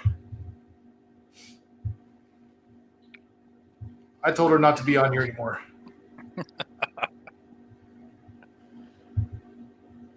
I love that. Arranged marriage is still a thing because I love the shirt, dude. Yeah. Oh, dude, my foot went numb with her sitting there. My foot freaking killing me now. Oh. So what's new? What's going on tonight? What are we discussing? Dude, whatever comes up, bro. I've just been kind of babbling, having a good time, man. We were talking about Matt Hashimoto. We were talking about Tony Yulong Wang being a racist, apparently. Just all sorts of stuff, dude. What do you got going on? Apparently you're not smoking right now. No, it's a little chilly outside. Don't feel like going out there right now. Chilly outside. It's probably like 60 degrees out there. Yeah, it probably is. Let's see. Right now it is. Oh, no, it's 51 right now. Bro, you just came from Utah, dude. That was cold. And that was too damn cold to smoke, and 53 cold now. God damn it. My foot's asleep, dude. It freaking hurts right now. Ow! But did you see all my fun Saturday night, Sunday morning? No. We had a tornado 3 miles west of us. Did you actually have a tornado? Yeah, it actually touched down, but it died out before it got to the city. So they canceled the warning. And then it went past us. But then, of course, you saw in the news Sunday all the damage in Mississippi and Louisiana. That was the same storm cell that went through us. No shit. Yeah, so we got all the phone calls and the text messages that, hey, seek shelter now. There's a tornado within 5 miles. They're like, aren't we all in shelter already? Yeah, about as much of a shelter as possible. Get to the middle of the house and cover up and hope you live. Hey, everybody get together at your local school so you don't die. Wait a minute. Social distancing. Fuck. Well, they came out and said that tornado shelters are more important than social distancing right now. So, Was that? Damn if you do, damn if you don't. Yeah, right. So wait, they really said that tornado shelters are more important than the Yes. social distancing. yes. So we're going to throw everybody in a tornado shelter to save their life and kill them all with this COVID-19. Yeah, basically. I like it, dude. You know what the whole plan of that was? Is to throw everybody in the tornado shelter, and then they're just going to lock the doors so you guys can all just suffer together. Yeah, so Jason had 180,000 people, no power. I saw that. A couple tornadoes moved through there. Well, see, now, Phil, you're safe because you don't live in a trailer park. No, I got a brick home. So hopefully that'll hold up a little bit better than a trailer park. Well, tornadoes just don't touch down anywhere but the trailer parks anyways. So the city I'm in, I think it was 10 years ago, got hit pretty hard and took out, it was like 190 plus homes and businesses got destroyed by it. It was a pretty big tornado. No shit. Yeah, it might have been 18 years ago. The 10 years or 20 years ago. So Wow. yeah, but that's been the only time they've had something big. They've had visible tornadoes, but no damage over the past few years. So, Yeah. You show up and all of a sudden here comes the tornadoes. oh no, yeah. I mean, the first month we're here. I mean, scarier than tornado though is the warning for the egg-size hail or the grapefruit-size hailstorms. Dude, that would be exciting. Yeah, as long as you get your car in the garage. Who cares, bro? You got insurance. One of them is full coverage. The other one's paid off. Don't need full coverage. Bro, you still need full coverage. Listen, we were out here in Phoenix, God, it's probably 10 years ago now, and we had the massive hailstorm come through. Oh, yeah, I remember. I had my 68 Volkswagen Squareback sitting outside. I had my 81 Toyota pickup and my 91 4Runner all sitting outside. That all came through, dude, and it freaking just pelted everything. Well, I had full coverage on everything. And so I took my Volkswagen in, my 68. They looked at it. They're like, yep, we need to total it. I was like, you can't total this. Is my classic. Like, this thing's lowered on its nuts. It's got a badass engine. Like, dude, you can't total this thing. They're like, well, you could buy it back.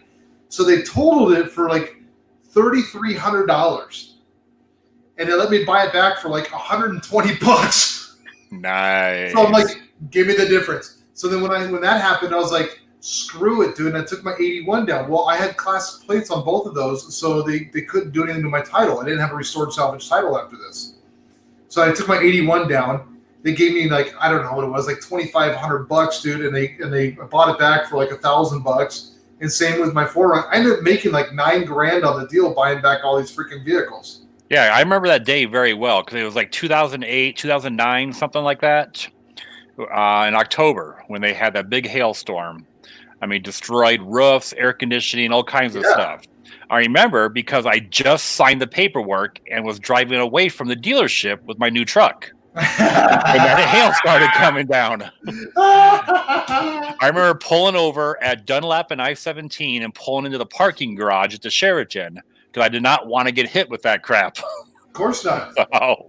But dude, every time it's hailed out here, I've made out, dude. Like our first house, we got massive hailstorm, dude, and it took out my garage door, my front windows, my AC unit, my whole roof.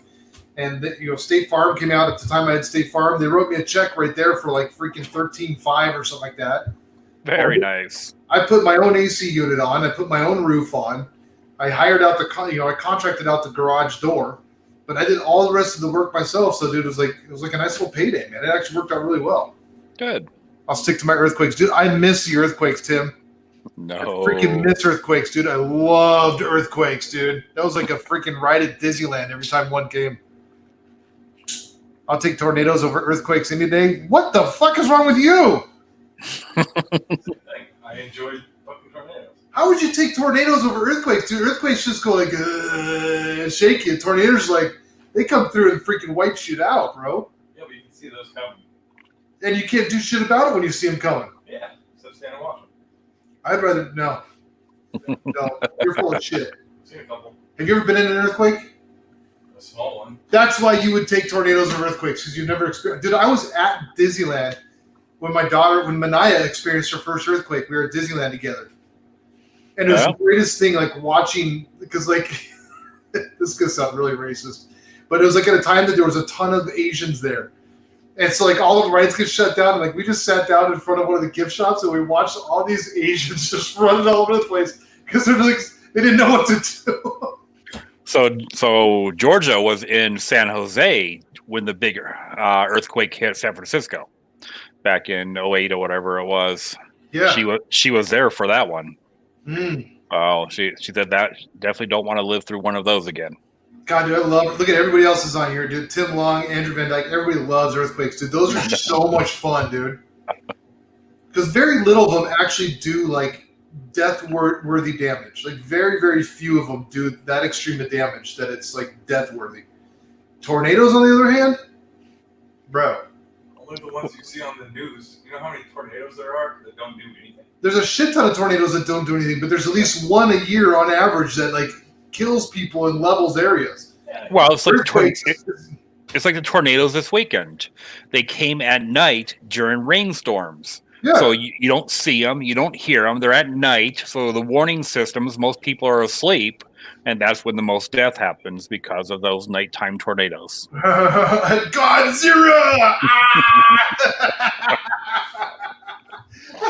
Nice. He's talking about Disneyland. All the Asians running around Disneyland. Godzilla! Godzilla! Whoa, you like switched cameras. What the hell? Had to refocus the camera. Went out of focus. That's okay. You look better out of focus. It's like Sasquatch, bro. Yeah. You know, like Sasquatch himself is blurry. That's why nobody can get a clean photo of him. Nice. Yeah, it's not that people can't get a clean photo. It's that Sasquatch himself is actually blurry. So what are you smoking like right now? The Grand Habano Blue and Green. Oh, good cigar. Yeah, buddy. Tasty. I like these lockers behind me, dude. I love what you did with the lockers. I mean, they're perfect spot right there. They look like they fit really well. All right, is there a back on the lockers, or is it against the wall? It's pretty much against the wall. There is a back on the lockers because I didn't want to humidify the cinder block. Okay.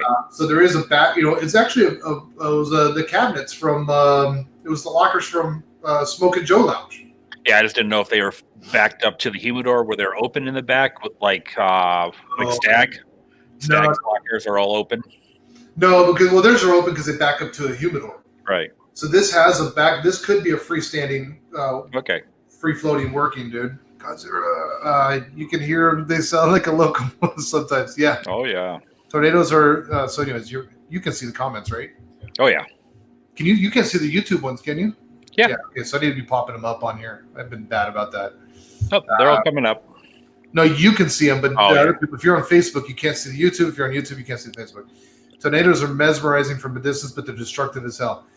I could agree with that, dude. I think tornadoes from a distance are they're amazing. They're like works of art to see how they freaking they curl and they move and they're beautiful from a distance. They're kind of like that. They're kind of like that old woman, that good from far but far from good. We've all seen that. Yeah, that's kind of how I see a tornado. It's like good from far but far from good. Like I'm cool with tornadoes as long as they're over there. Or if I'm a storm chaser, that would be fun to be a storm chaser. We should build a storm chasing vehicle and chase all the storms we have here in Arizona. Like, oh no, here comes a wall of dust. You do that in a regular car. Yeah, we can storm chase. You know this, Phil, because you just ditched us. You can storm chase in Arizona. Yes, pretty easy. You could do it in a freaking Bentley, dude. Yep. You don't need a special protection for that. No, not even the worst monsoons. Just drive around, follow it. Linda, what's going on? Hey, Linda, says Jason Martin. He says, look at this. Hey, Linda. Linda's a person I need to get a hold of and talk to. Hey, so is Frontline doing a herf tonight? So, Frontline Cigars, or the Blue Line Cigar Club, are doing their herf starting Tuesday, Thursday, and Saturday nights, starting at 8 p.m. Central Time. Why'd you just go into full-blown infomercial mode on that? So, also, every night during the herf, they are not announcing which days, but Tuesday, Thursday, and Saturday, there will be a giveaway each week on one of those 3 days. So are you getting involved with them somehow? I'm just an active member who enjoys the conversations with the guys. I mean, it consists of firefighters, police, military. It's the majority of the people in there. There's a lot of other people, security guards, and people not affiliated with the first responders. But since I have a background in a lot of that, I mean, military, fire department, and it's just, I enjoy the conversation. It's a lot of fun, a lot of good guys. What's really cool is that it is made up, just like Cigar Mechanic Lounge, from people all over the country. So you get a guy from California, a guy from New York, and unfortunately you get the guys from Boston. There's a lot of Boston guys in there. Dude, every time I get in there, those guys are in there, bro. It's not pasta, it's sauce. It's sauce. You gotta call it sauce. I'm driving the car home. A can. I'm Sicilian. Yeah, so the Boston accents are definitely hard to get used to. And then when you get a couple of them yelling at each other, it's even worse. Oh my God, dude, the one guy was in there yesterday talking about his wife beating him with a wooden spoon, calling everybody cuz. And he's like, I'm in the fucking concrete business, man. I'm in the fucking concrete business, cuz. And I'm like, good, I need a size 7 and a size 13. And he finally figured out what I was talking about. I needed some concrete shoes for some people that I know. Yeah, but it's definitely a good group. I mean, if you guys haven't checked it out, it's Blue Line Cigar Club. Does kind of the same thing as Cigar Mechanic Lounge. It's a spot for people to get together, have conversations, and just meet new people. I mean, the cigars that are smoked on a nightly basis, there's ones that I've never heard of. I mean, Frontline Cigars has their own, so I got some of those. Rockefeller cigars, I was not familiar with them, so I tried a couple of those. But then while I'm there, I have not smoked it yet, so I've got them coming. Oh, you said you tried it. Oh, I'm sorry. No, I tried the Blue Line cigars. Okay. The Rockefellers I have not tried yet. But then they keep hyping up other brands. Meanwhile, I do the exact same thing. I mean, I push the Casa Cuevas, the Espinosa, the Picarillo. I mean, we talk about those cigars every time I smoke one, why I like them. And it's great hearing the comments from around the country, from different people's palates and different local cigars that they smoke. Yeah. So it just expands your view of the cigar market and the different types of people that smoke and different personalities. But there are no other cigars on the market other than the ones that Cigar Mechanic represents. That is very true. And there should be no other lighters because FQI. So like I agreed to do a little giveaway as part of one of the meetings here, not this week's, but next week's. I'll pick a night, and I'm going to give away a Lotus lighter. I mean, that I have a couple, so I figured I can share the love with other people. Yes. So I'll give away that. I'm going to give away a 5-pack of cigars that I've been holding on to for a long time that I don't think I'm going to smoke. So I'll give away that 5-pack. Some Olivas? No, they would be these different types. Here, let me reach over and grab this cigar, and you can talk about it for a minute. Ah, shit. And I open it up. I like how Phil always tries to like guide me into like doing shit. Well, you don't have to hype this one up too much, but it's just something neat to talk about. It's this cigar. Oh my god, are you really gonna give those away, bro? I'm going to give these away, but people are gonna hate you. on the other hand, I'm going to dig through my humidor, and I'm going to find cigars that I know a lot of people in the general public probably haven't smoked. So I'm going to pick some oldies and goodies and some different show things that have been given over the years and give away probably 5 other quality cigars to go along with these. People are gonna hate Phil, bro. All right, so let me tell you the story behind this cigar. Put it up there again. No, don't leave yet. Don't leave yet then, because if I dig out my pack, I've got to move the chair. It's down below in like one of the lower cabinets. This cigar here, yeah, you got to find the center of your camera. Down, right there. This cigar here, guys. Let me tell you about this cigar right here. Oh my god. Okay, that's good. So this is from back when I used to represent United Cigars back in the day. Before we decided to part ways. And I remember seeing, where do I start? I guess I'll start forward and then I'll go back. Because what happened was Half Wheel releases a story about the El Tallo, or as we call it here, the El Tallo. And Half Wheel releases a story about this cigar and does a review on it, if I remember right. And no, there's just a story about the release of it. That United was releasing that cigar and they were starting to ship it. And so I remember I reached out to Oliver and I go, what the hell is this cigar that you're releasing, dude? Like, nobody told me about this cigar. I'm your freaking rep. I would think that I should know about the cigar. And he goes, dude, you knew about it. And I said, you didn't tell me about this. I've heard the name, but you didn't tell me it was out. I've not smoked it. How am I supposed to sell something I haven't smoked? He goes, dude, you have smoked it. And I said, what? He goes, do you remember when we were in Vegas and I handed you a naked cigar? And I said, dude, smoke this and give me your honest opinion. And I said, yeah. I said, is that the one I got a quarter of an inch into and threw it in the ashtray and said, this thing's absolute dog shit? And he says, that's the one. I said, okay, well, then I don't care that it's released. That thing is terrible, dude. Okay, good idea and good on them for trying something new. I guess I can say that, right? Well, and also talk about what it's made of. That's why it's new and That's different. what I'm getting to. Okay. So good on them and good idea. I mean, terrible idea. Good, I don't know. Creative idea? Creative. Good idea. Creative idea. Okay. So, and good for them for trying something new. Here's what that shit stick is all about. It is a 100%, except for the binder and the wrapper, 100% stem cigar. I didn't stutter when I said this. That cigar is made out of, I might like that cigar then. Martino, you'll love this cigar, bro. You hate the 601 blue and the 601 green. You will absolutely love this cigar. It tastes like dog shit. It's right up your alley. No, dude, it is made out of stems, which, again, like, good for you, dude. Trying to find a way to recycle or use what's commonly waste, right? Yep. People don't like stems in their weed. There are some stems in cigars, and they're actually used for flavor. The big stems, the main veins are pulled out. Yeah, Jason, I'm not lying about this. The main vein of the cigar leaf is pulled out, and you have some of those bigger stems that are in there. Some guys will put some of those stems in there for flavor in the cigars to add a little bit of strength or different flavor.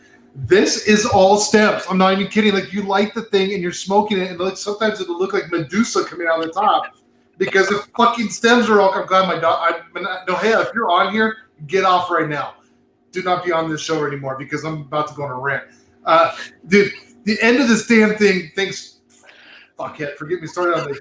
It looks like, damn, I should smoke one, dude, because it looks like a damn Medusa coming out. Do you remember the old fireworks snakes, the ones, the little bastards you lit on fire, and they're like, they just come out like a little fucking snake?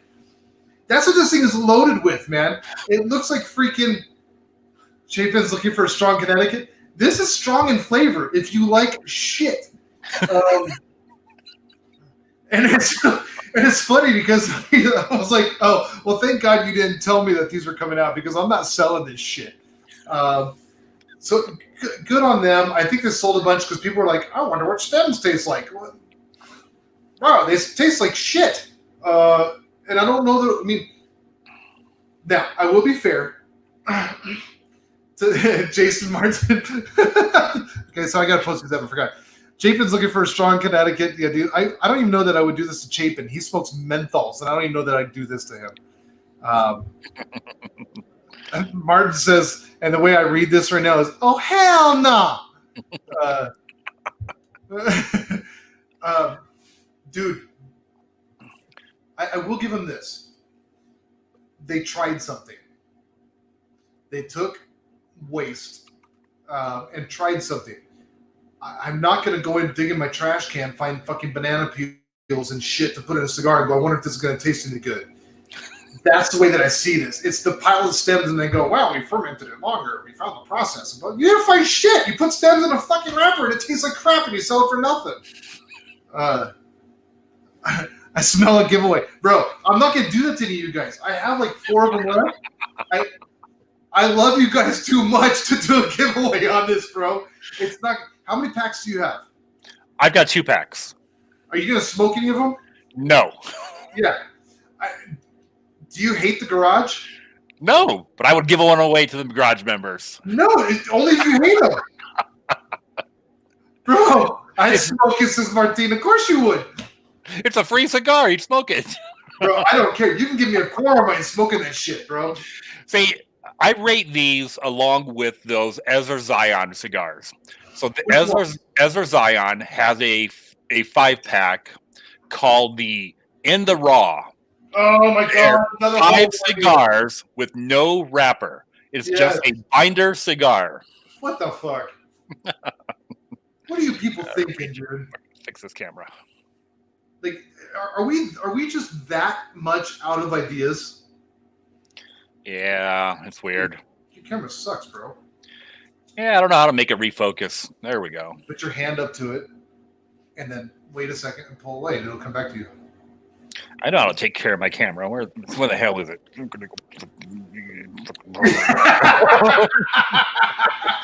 You wascally wobbit. You're fucking Texas now. I love I got 12 gauge behind my desk. I love Martine comes on, dude. Like, I'd smoke it.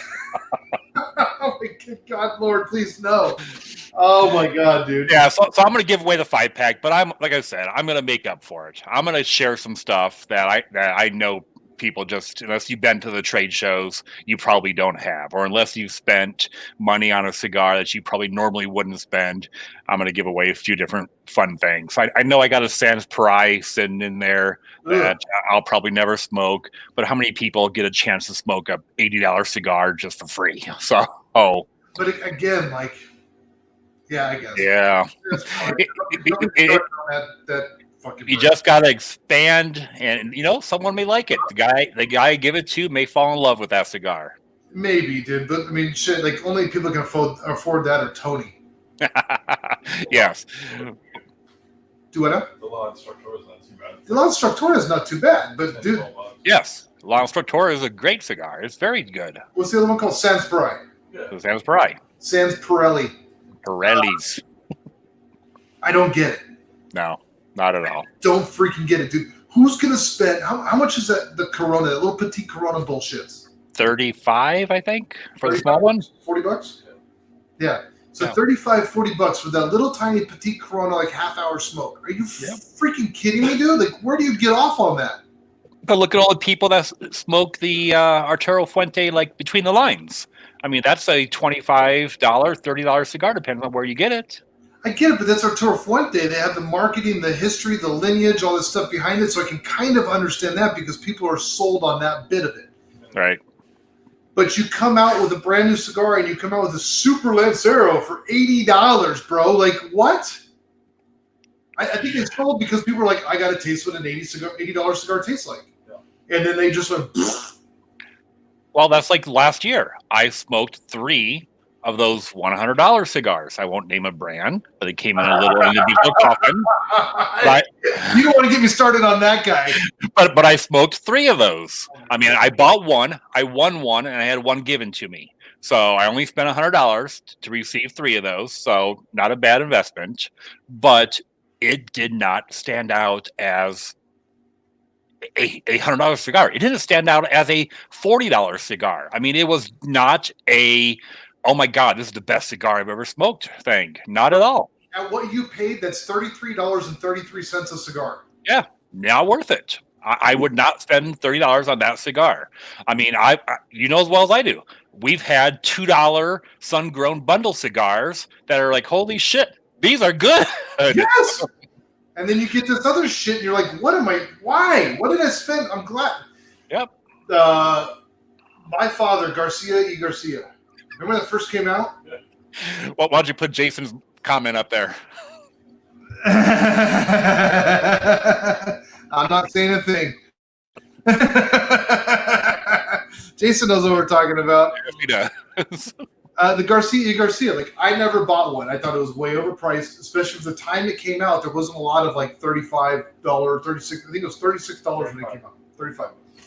There was not a lot of $35 cigars on the market at that point, especially from smaller brands. My father was still a smaller brand. They were hitting that peak, right? They were coming up into that upsweep, but they were just getting going. They just got number 1 from FDLA, I think it was. Got number 1 that year. Or was it the La Dueña? Was it the Le Bijou? Le Bijou, that's right. Okay. Le Bijou had just gotten the number 1. They come out with the Garcia Garcias. I had a customer. Yeah, we'll get to this in a second. Oh, we'll get to that one in a second. Oh God, I'm on this rant and I fucking love it. That was given to me actually by Joe Carroll, Creepy Joe. His dad gave me one of those for as a tip, as a gift when I fixed his car. Bought me a box of Illusion 33s, good cigar, and a Garcia Garcia. Dude, I was up in Prescott on the side of the lake, nobody around, just enjoying, like perfectly clean, crisp air, got a fishing pole in the water, relaxed, like the best environment and setting you could possibly have to enjoy a cigar, dude. That thing was absolute dog shit. It was plugged. It was terrible. It was horrible. I'm like, who would spend $36 or $35 on this? Yep. So somebody's like, dude, I love this cigar. They gave me another one. Same thing. It was young. It was bitter. It was plugged. It was inconsistent. They need at least a year of age on them. It needed to sit for a year. I might have one in my humidor. It's been there since then because I just won't touch them again. What about the Davidoff Oro cigar? That's $500 a cigar. Are you fucking kidding this? Okay. Phil, go. So, when I first started smoking cigars, Davidoff was what you were told to smoke.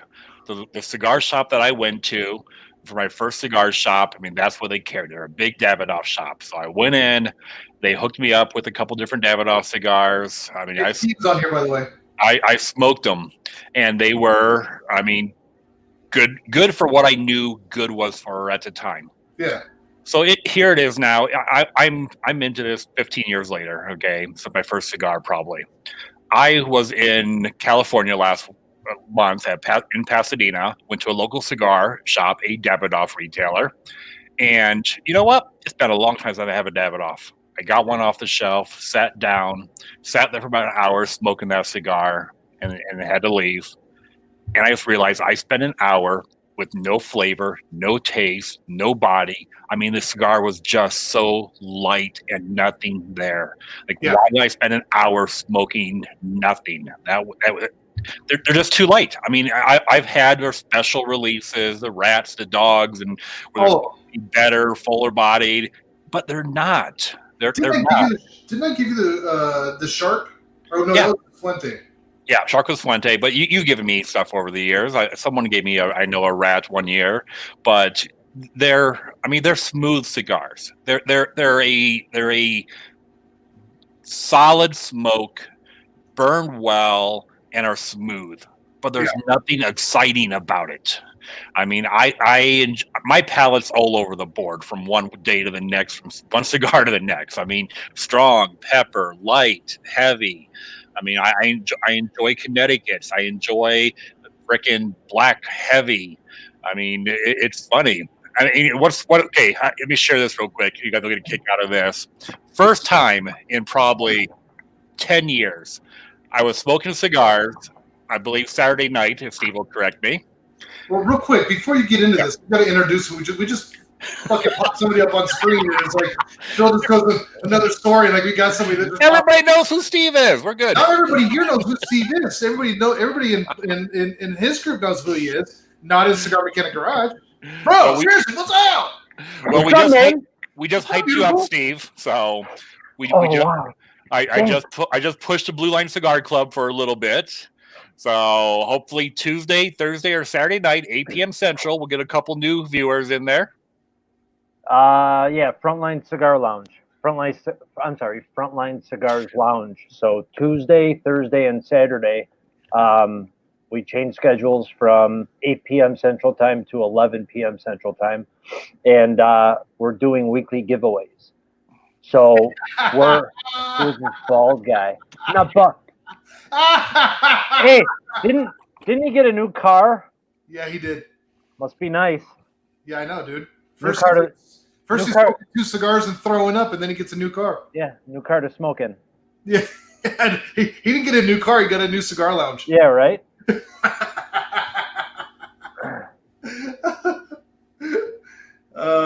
All right, so Phil, what do you say? What was your story? Sorry, All right, so talking about the light cigars and the heavy cigars and all that fun stuff, I was enjoying a smoke with Steve and the rest of the guys at the Frontline Cigar Lounge on, I believe, Saturday night, and it was one of those times.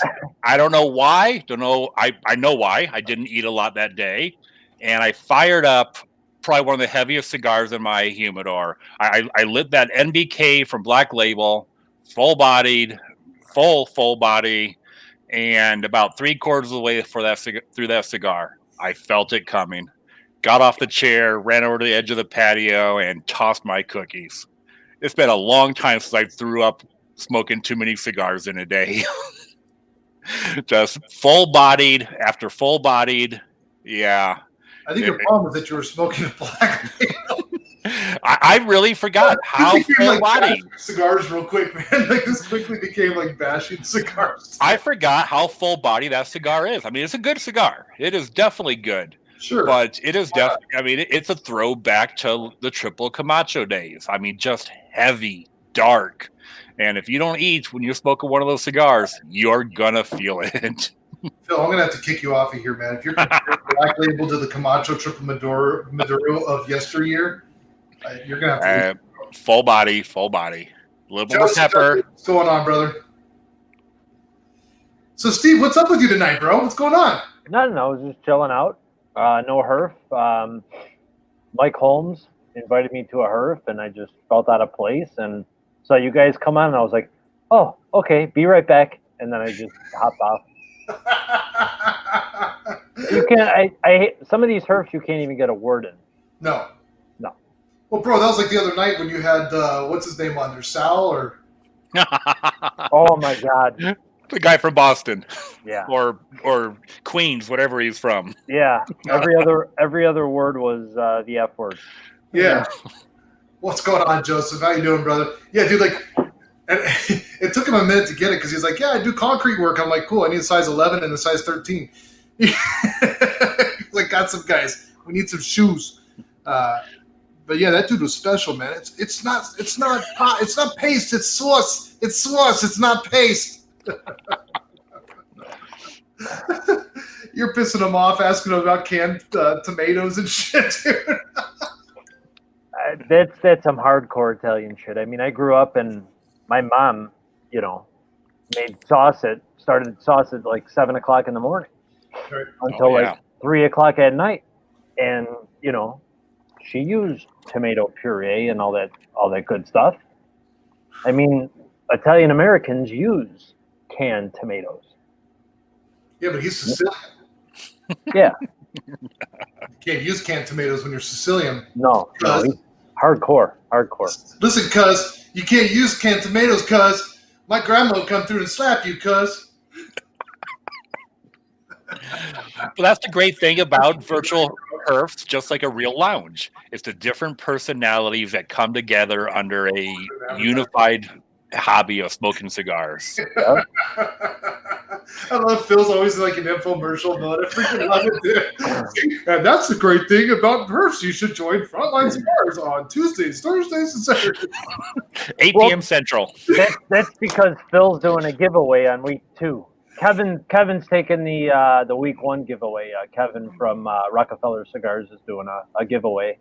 He already picked his date, so if you come one of those days and he's and it's not it is the giveaway and you're not there, you lose out. Bro, I know what Phil's giving away.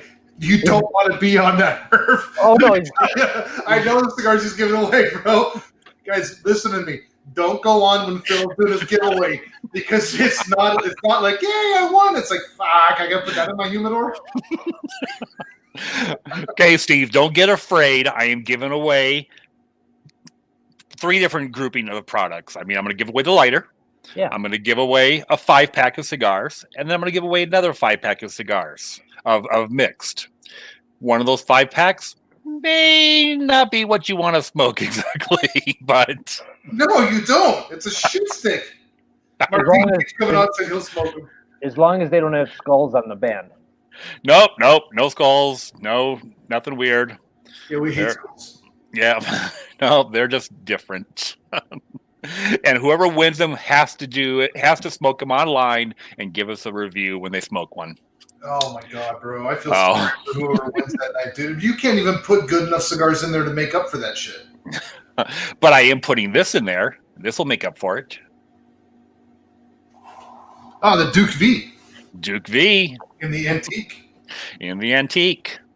So that should make them warm and fuzzy. You know what lighter we really want. Which here. I won't show it because this is a family show. So just show it. So I'll just show the tip. Dude, where's mine? Where's my other ashtray? Brandon's got his. We bought them together.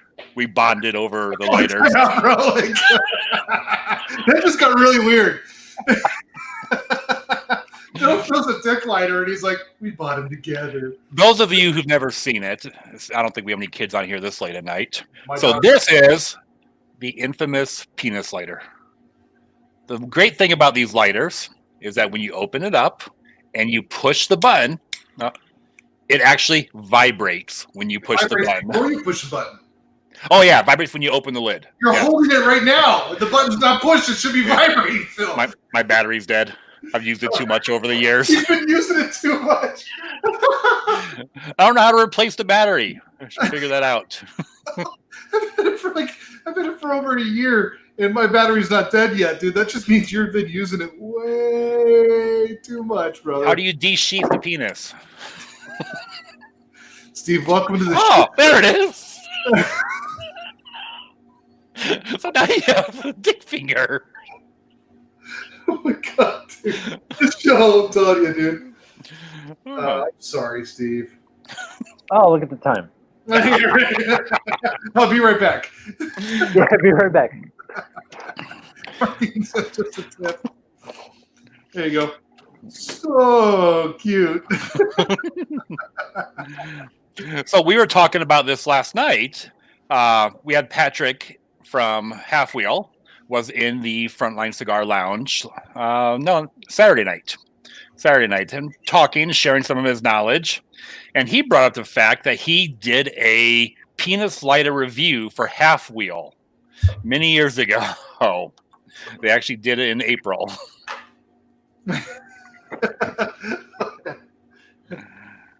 So in case you wonder what the inside of a penis looked like. Oh, the I Love Beaver sticker. Here, hold on. I wonder if it goes through. Hold on. Shh.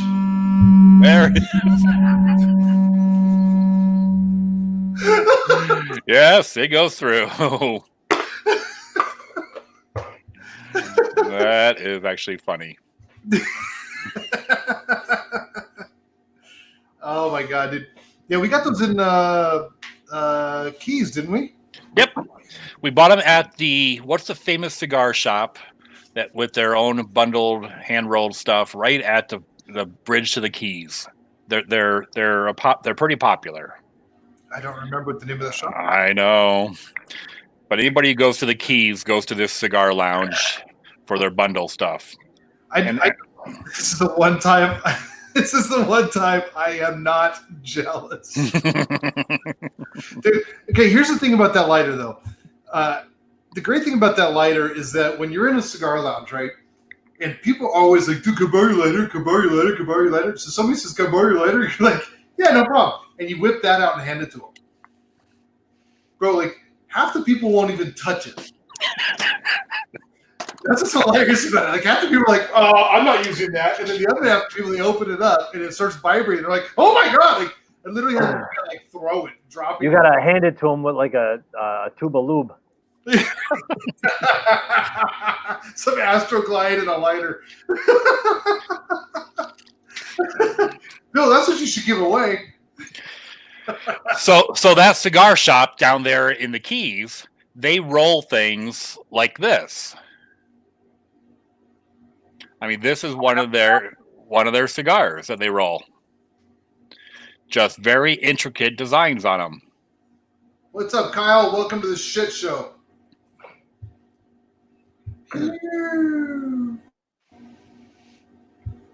So, Steve, Like shit. Sir, do you have any toilet paper? Is there any toilet paper left, sir?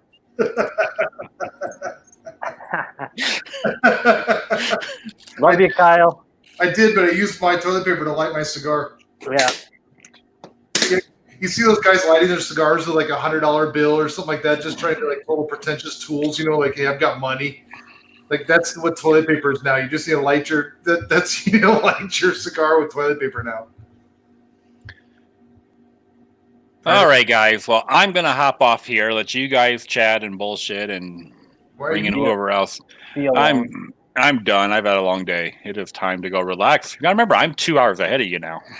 Oh my God, 2 hours. I know. No, we're on the same. We're on the Oh same yes, time. yeah. You and I are, Steve. Not with Brandon. It's still early for him. So you guys have a great night. I look forward to chatting again. Steve, we'll see you tomorrow night. Yep. And hopefully Brandon will come join us then. Hop in our conversations over there. Phil, you're dead to me. Yeah, right. Whatever. All right. Love all you guys. I'll talk to you later. See you, Bye. So, Steve, tell me about Frontline Cigars.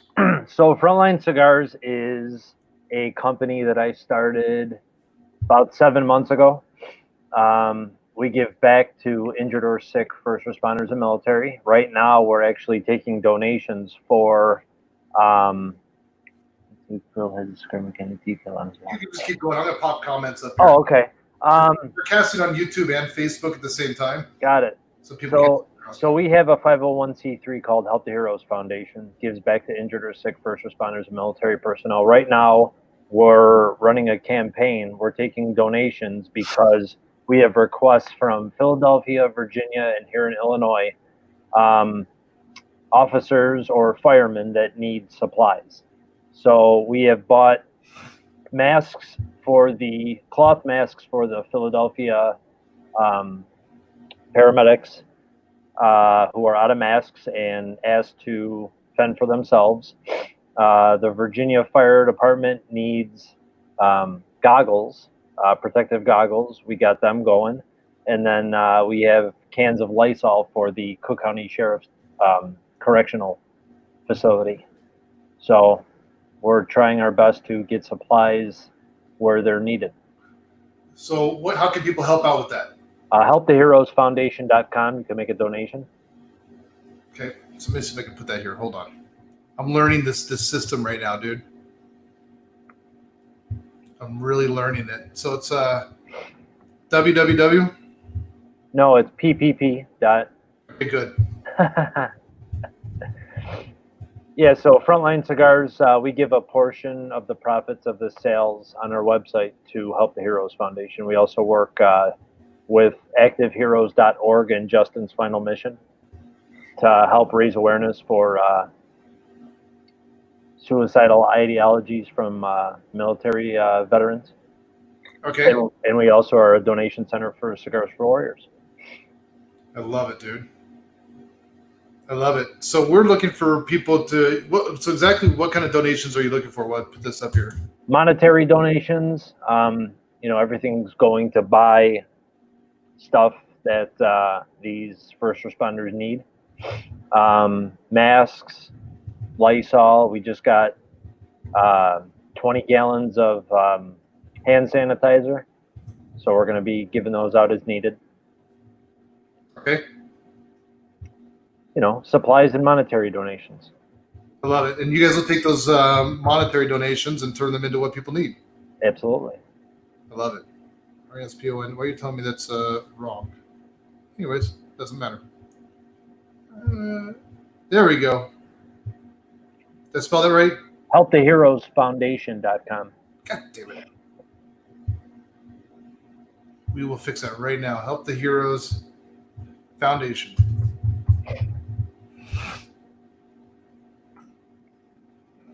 Save, and let's show that thing. How about that? Awesome. Thank you. Absolutely, man. No, I love what you guys are doing, man. I'm really impressed by what you're doing because, you have your own business there that you're running, and I figured out how to change the battery. So Jason's watching this, dude, and they've got no power, so he's got to go put gas in the generator so he can keep watching the show. I freaking love it, bro. I love these guys, man. They're so awesome. So you're out there helping first responders through your Help the Heroes Foundation, which is this now remind me, is this a foundation you started or is this a foundation you're part of and you're president of? No, that's a foundation that we started. Okay. And then Frontline Cigars, explain Frontline Cigars to me, the whole basis behind it, everything that you're doing. So that's your Help the Heroes Foundation. Yeah. Frontline Cigars is an online cigar store, frontlinecigars.com. We have cigars, accessories, swag, whole 9 yards. We do custom T-shirts, custom mugs. We can pretty much customize anything that you want and get it to the consumer. It's just me, my wife, and my partner Jack. So when you hit, if you have any questions, it usually goes to me or my wife. You're not going to get a bullshit answer. We want the customer to have the best cigar experience possible. So we're not going to send you, cigars that are dry. I'll just wait to send them out. I mean, not wait to send them out, but I'm not going to put something that I wouldn't smoke on my website. Now, because you use the humidimeters before you send them. So you're checking the cigars with a humidimeter before you're comfortable to send them out to customers. Correct. How long have you had Frontline? Since July. Nice. Yeah. Nice, dude.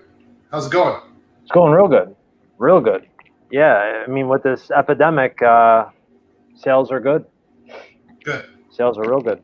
We just got, we're the only online retailer that sells the Rockefeller, what is it? Why can't I think of it? The blue. Help me out. I'm gonna have to Dominican blue. So we're the only online retailer that sells the Dominican blue. I left out the E on Heroes. Sorry, Martin. He's got to go back to school to spell. I don't know how to spell, dude. It's all right. I'm trying to do this fast, and I suck at what I do. No, you don't. My job, dude. I'm just miserable. Martine reminds me how shitty I am at what I do every day, and that's why I love Martine. There, you better, Martine. Why do I have Martine? Martine, a guy that speaks Spanish. Why do I have Martine Amaya correcting me on English? His English is pretty good. I know his English is great. I just got to give him a hard time, dude. Did you see the video of him smoking the 2 cigars at one time? I didn't. Oh my god, bro! It's hilarious because Tony, you know Tony from Shadow Smokers, right? No. Okay, Shadow Smokers Legion. Tony is the head of it. Challenged me to smoke 2 cigars at one time. So I took a 1502 Emerald and a 1502 Ruby. I smoked them at the same time. I tried to do a third cigar with the 1502 Black Gold, and it just was way too awkward. And so I had to go back to the 2. So then when I was doing that, a couple of guys were watching because they're waiting for me to throw up because that's a lot of freaking cigar to take in at one time. And of course, I don't throw up, so I challenged a couple of guys to it. So now these guys are challenging each other to do it. All these guys have been doing it. Martin does it. And all of us are drinking water while we do it. Martin is drinking sweet tea. So the sugar should be helping him out, bro. He ends up having to go off screen, and you hear him yarfing in the off screen. Meanwhile, his kids keep coming out of the house. This is on Easter Sunday, bro. His kids keep coming out, and they're like, Daddy, blah, blah, blah, blah. He's like, get back in the house. And they go in the house. He's all, brah, brah, like, oh my god, dude! Then you see him go off screen, dude, and he just freaking loses his shit. And then he finally comes back in, and he's like, "All right, I think I'm done." That's why you got to smoke 2 Lanceros. Oh, well, you could, but most people were manning up. Like I smoked 2 Robustos. I think Martin smoked 2 Robustos. All right, guys, gotta go. Steve, let you know. Big Breed, thanks for the last. Brother, thank you for being here, man, and I look forward to the package. I guess you're sending me something, man. I look forward to it. And Steve, Drew's still sending the package to you. True. What? Drew's in charge of my mailing. Got it. Working on your website. He's also working on my website. Tomorrow, we need to mail those out. Yeah, we do. They have to be mailed out tomorrow. Chapin did not smoke 2 egg rolls. What did Chapin smoke? Oh, he did smoke 2 egg rolls. I'm thinking the Drew Estate eggs, those big fat fucking things with those. Yeah, I'm thinking those. Have you ever? Okay, Steve, have you seen the Drew Estate egg? Yes. Okay, it looks like a snake that swallowed something really big. Yeah. I've been told that one way to smoke that is to take a punch and punch a hole in the side of it and to light both ends. Have you ever heard that? No. I mean, it would smoke like shit, but you do it. I would assume it would smoke like shit, but somebody told me that's actually the way you're supposed to smoke that is from the middle. Is that not true? No. I mean, I would think it would smoke like shit, but I don't freaking know, dude. I'm not going to smoke one of those. Just like when you were supposed to punch the side of those chisels. That's not the way you smoke that either. No, you don't punch the side of it. Have you smoked the LFT chisel? No. Man, we got to get you smoking some cigars, bro. I only smoke what's in my inventory. Yeah, that's true. Well, we're going to get some stuff coming your way tomorrow. Drew's going to mail out some Cuevas to you. What else do you want from me? Whatever you sell. All I mean, right. I've smoked a patina. Patina's phenomenal, dude. Yeah, they just, nothing against me and Mo had it off. They just don't sell on my website. Really? For some reason, yeah.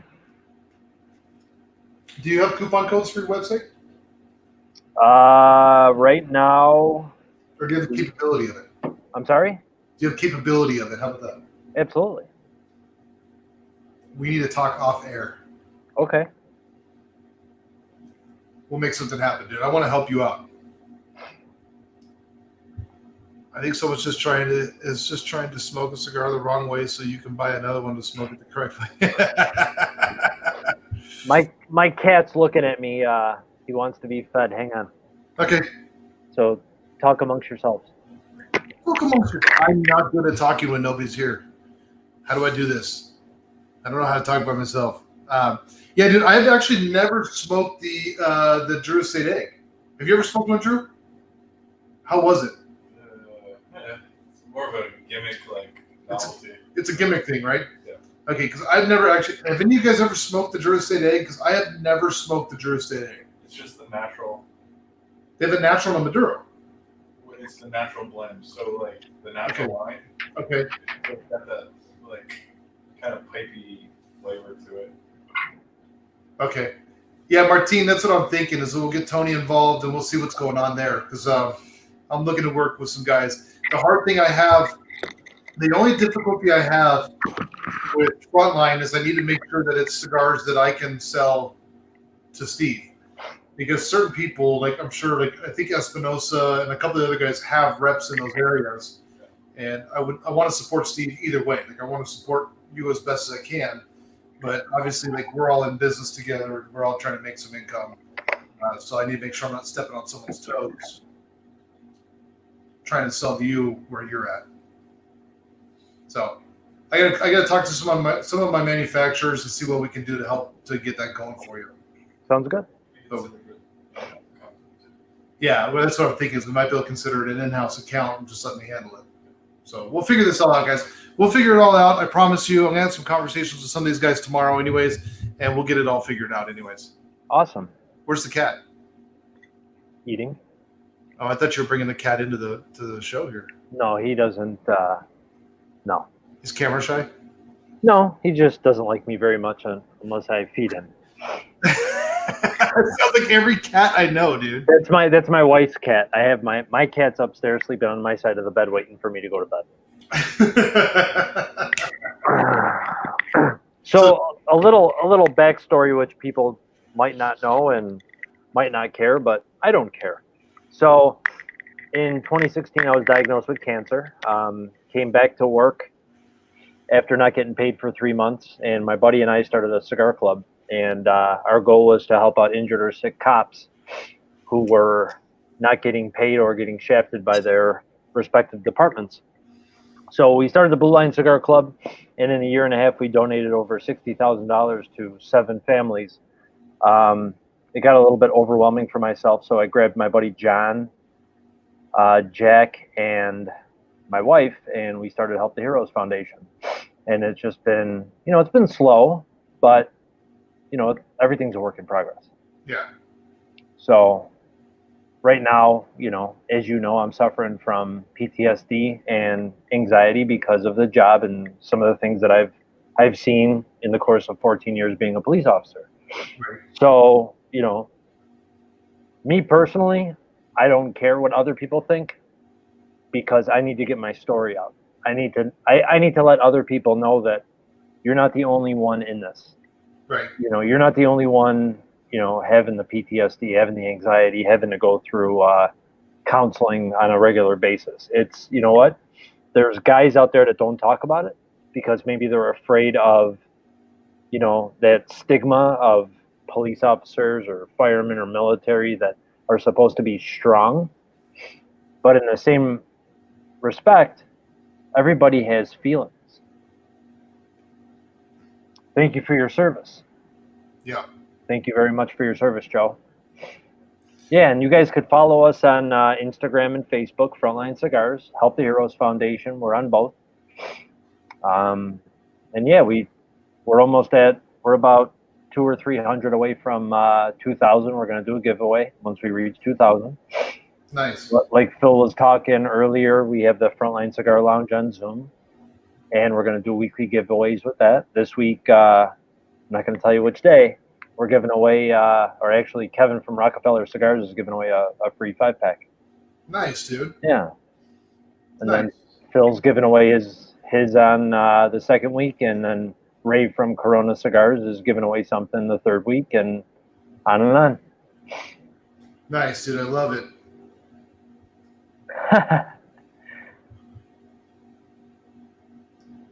Yeah, I'm the dancing cigar guy on Instagram.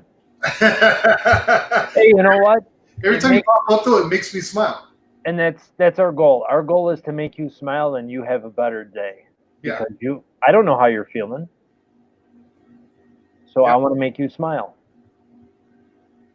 There we go. Watching from the firehouse as we speak. Well, stay safe out there. I hope you have all the supplies needed. If you don't, contact us and we'll get those to you. Yeah.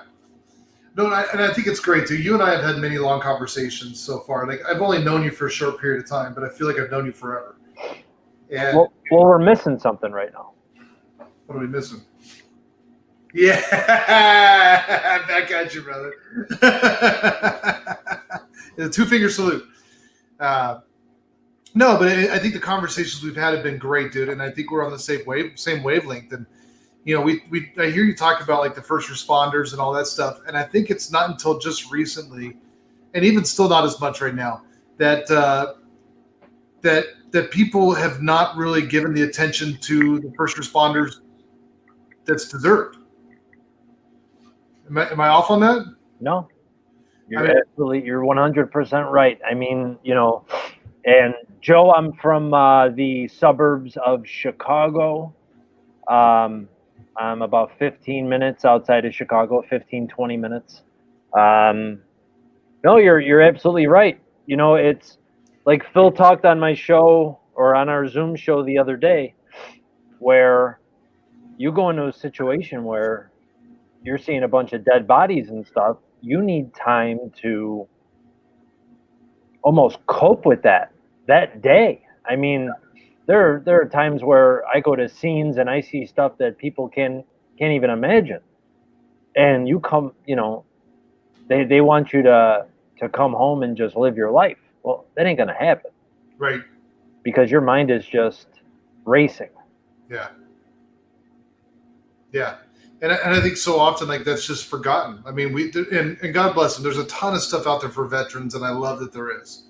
And I'm not trying to take anything away from veterans and the guys in our active duty and all that stuff, but I feel like that's that big key word that everybody goes after, right? I mean, I have a foundation for veterans, filling in a gap for veterans that are struggling, fixing their cars. But there's just not enough out there for the first responders. No. And there's not support. There's not so much support from their respective departments. I mean, look at Philadelphia. If you're ever in New England, please look me up. I'll go out there for a Patriots game. That's hockey, right? No. Steve doesn't know how to handle me with sports yet. Sports ball, yay! Do the thing to get the points. About this much. Martine, if you want to grab a cigar, bro, I'm hanging out, dude. We can. I mean, dude, we're on like 2 hours and 15 minutes into this thing, dude.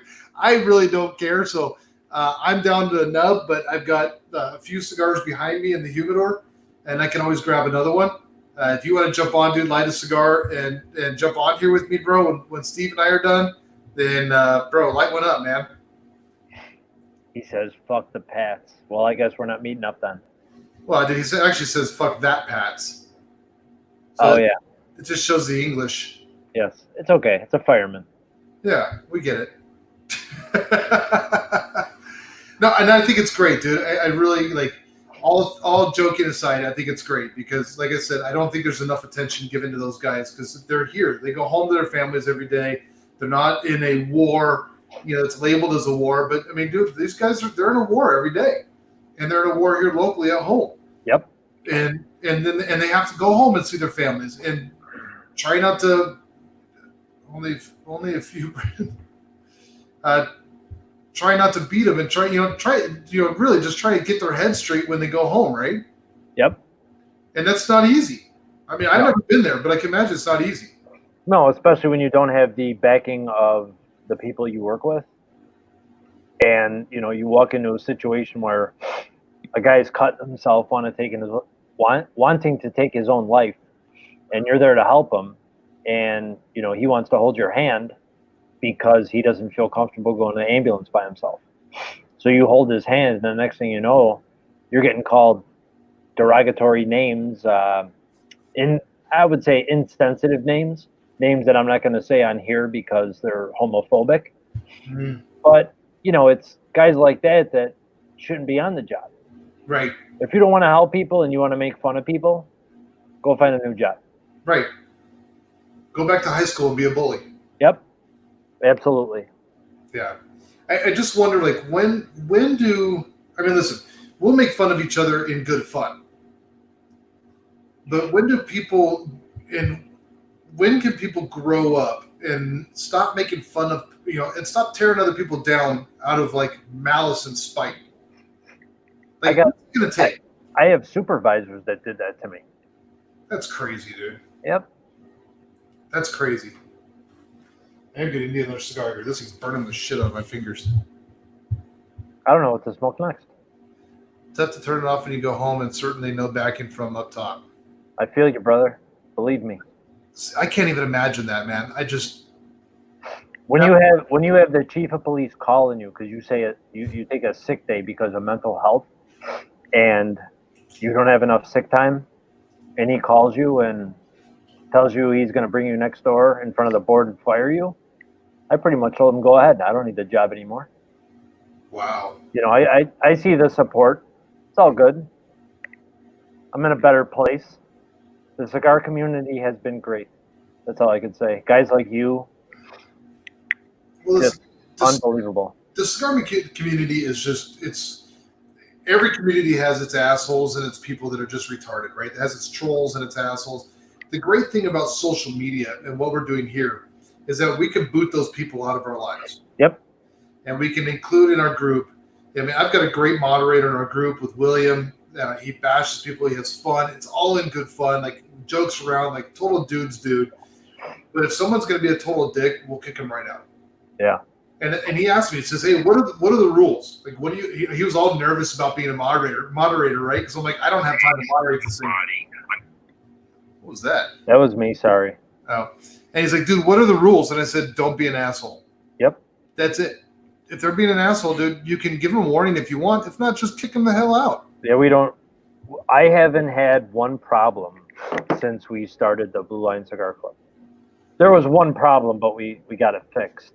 That was with a raffle. We helped out some local police officer. She was injured, and then I had some stuff going on at home. And do you take care of your family or you take care of someone else's?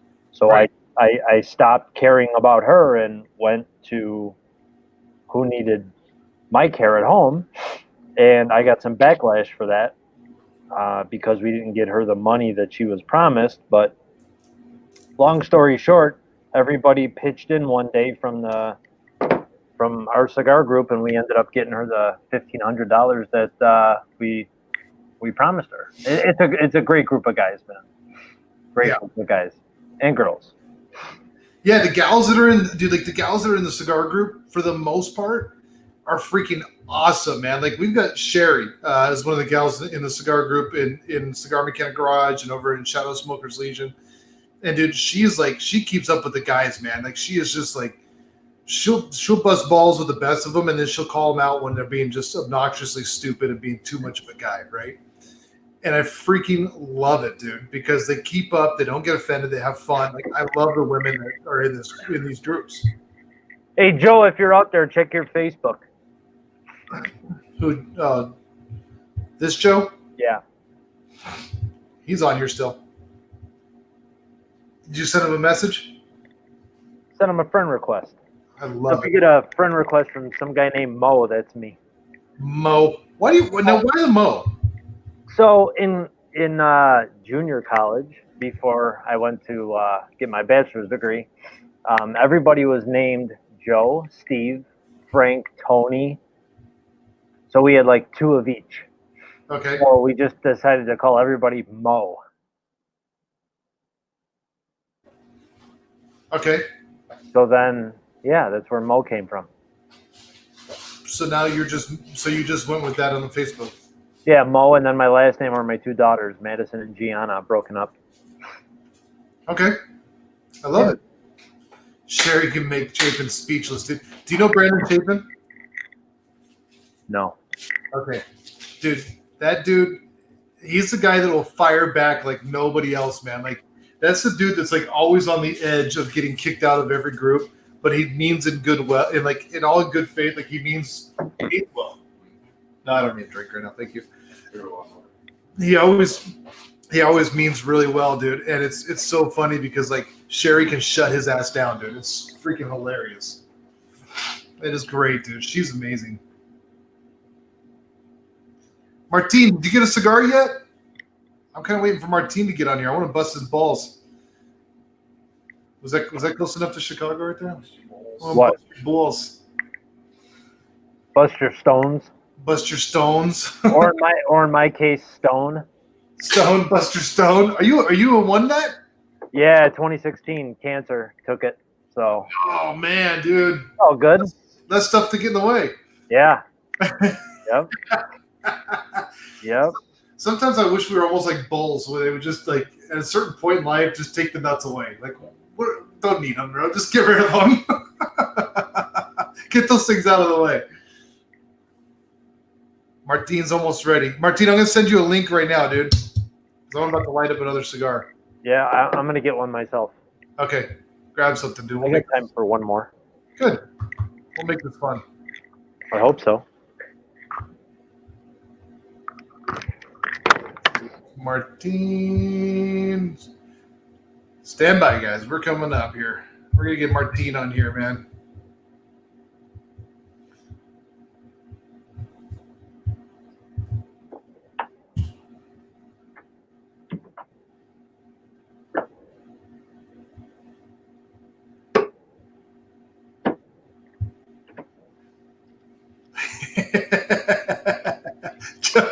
Joseph like comes right back. In all seriousness, I'm sorry, man.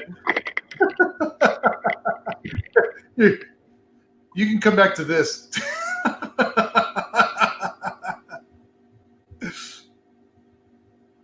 The hell's a nudicle? Big testicle, bro. Oh yeah, they offered me. I could add a brass ball, but I declined. So Brandon Alger is watching right now. This is one of Phil's kids. Just jumped. Oh, okay. Sorry. Right? No, Phil's a good guy. He's all right. We'll put up with him. For now, until his giveaway. Yeah, right? Oh, dude. What he's giving away, bro, I'm sorry for whoever wins. I'm going to make sure that week I'm not going to be on because I don't even want a chance to win it. Should I be afraid? Bro, it's... Did he tell you what it is? No. Have you ever heard of the Tayo? Tayo. The El Tayo from United Cigars. No. You ever heard of that? No. I guess most people pronounce it the El Talo, Tallo. It's an all-stem cigar. Mm. Yeah, I think he showed us a picture of that. Dude. Let me tell you this. I got a quarter inch into that thing before it came out. I was repping for United at the time, and he hands me one in Vegas, and he smoked this. Tell me what you think. I got a quarter inch into it. I said, how much of this shit do I have to smoke? And freaking, I set it down in the ashtray. I'm like, I can't do this anymore. That bad, huh? Dude, good for them for the effort. Stop it. I join in. We're talking about balls. Or lack thereof. Or lack thereof. Well, your dad was just on here. That's probably part of the reason why. Because he's got none. Oh, shit.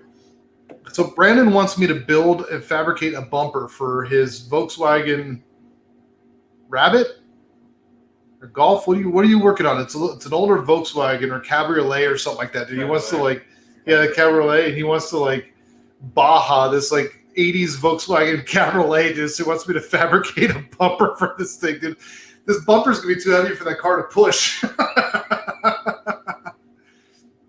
My cousin took an old Ford Festiva and cut the top off of it, put a full roll cage on it, dude.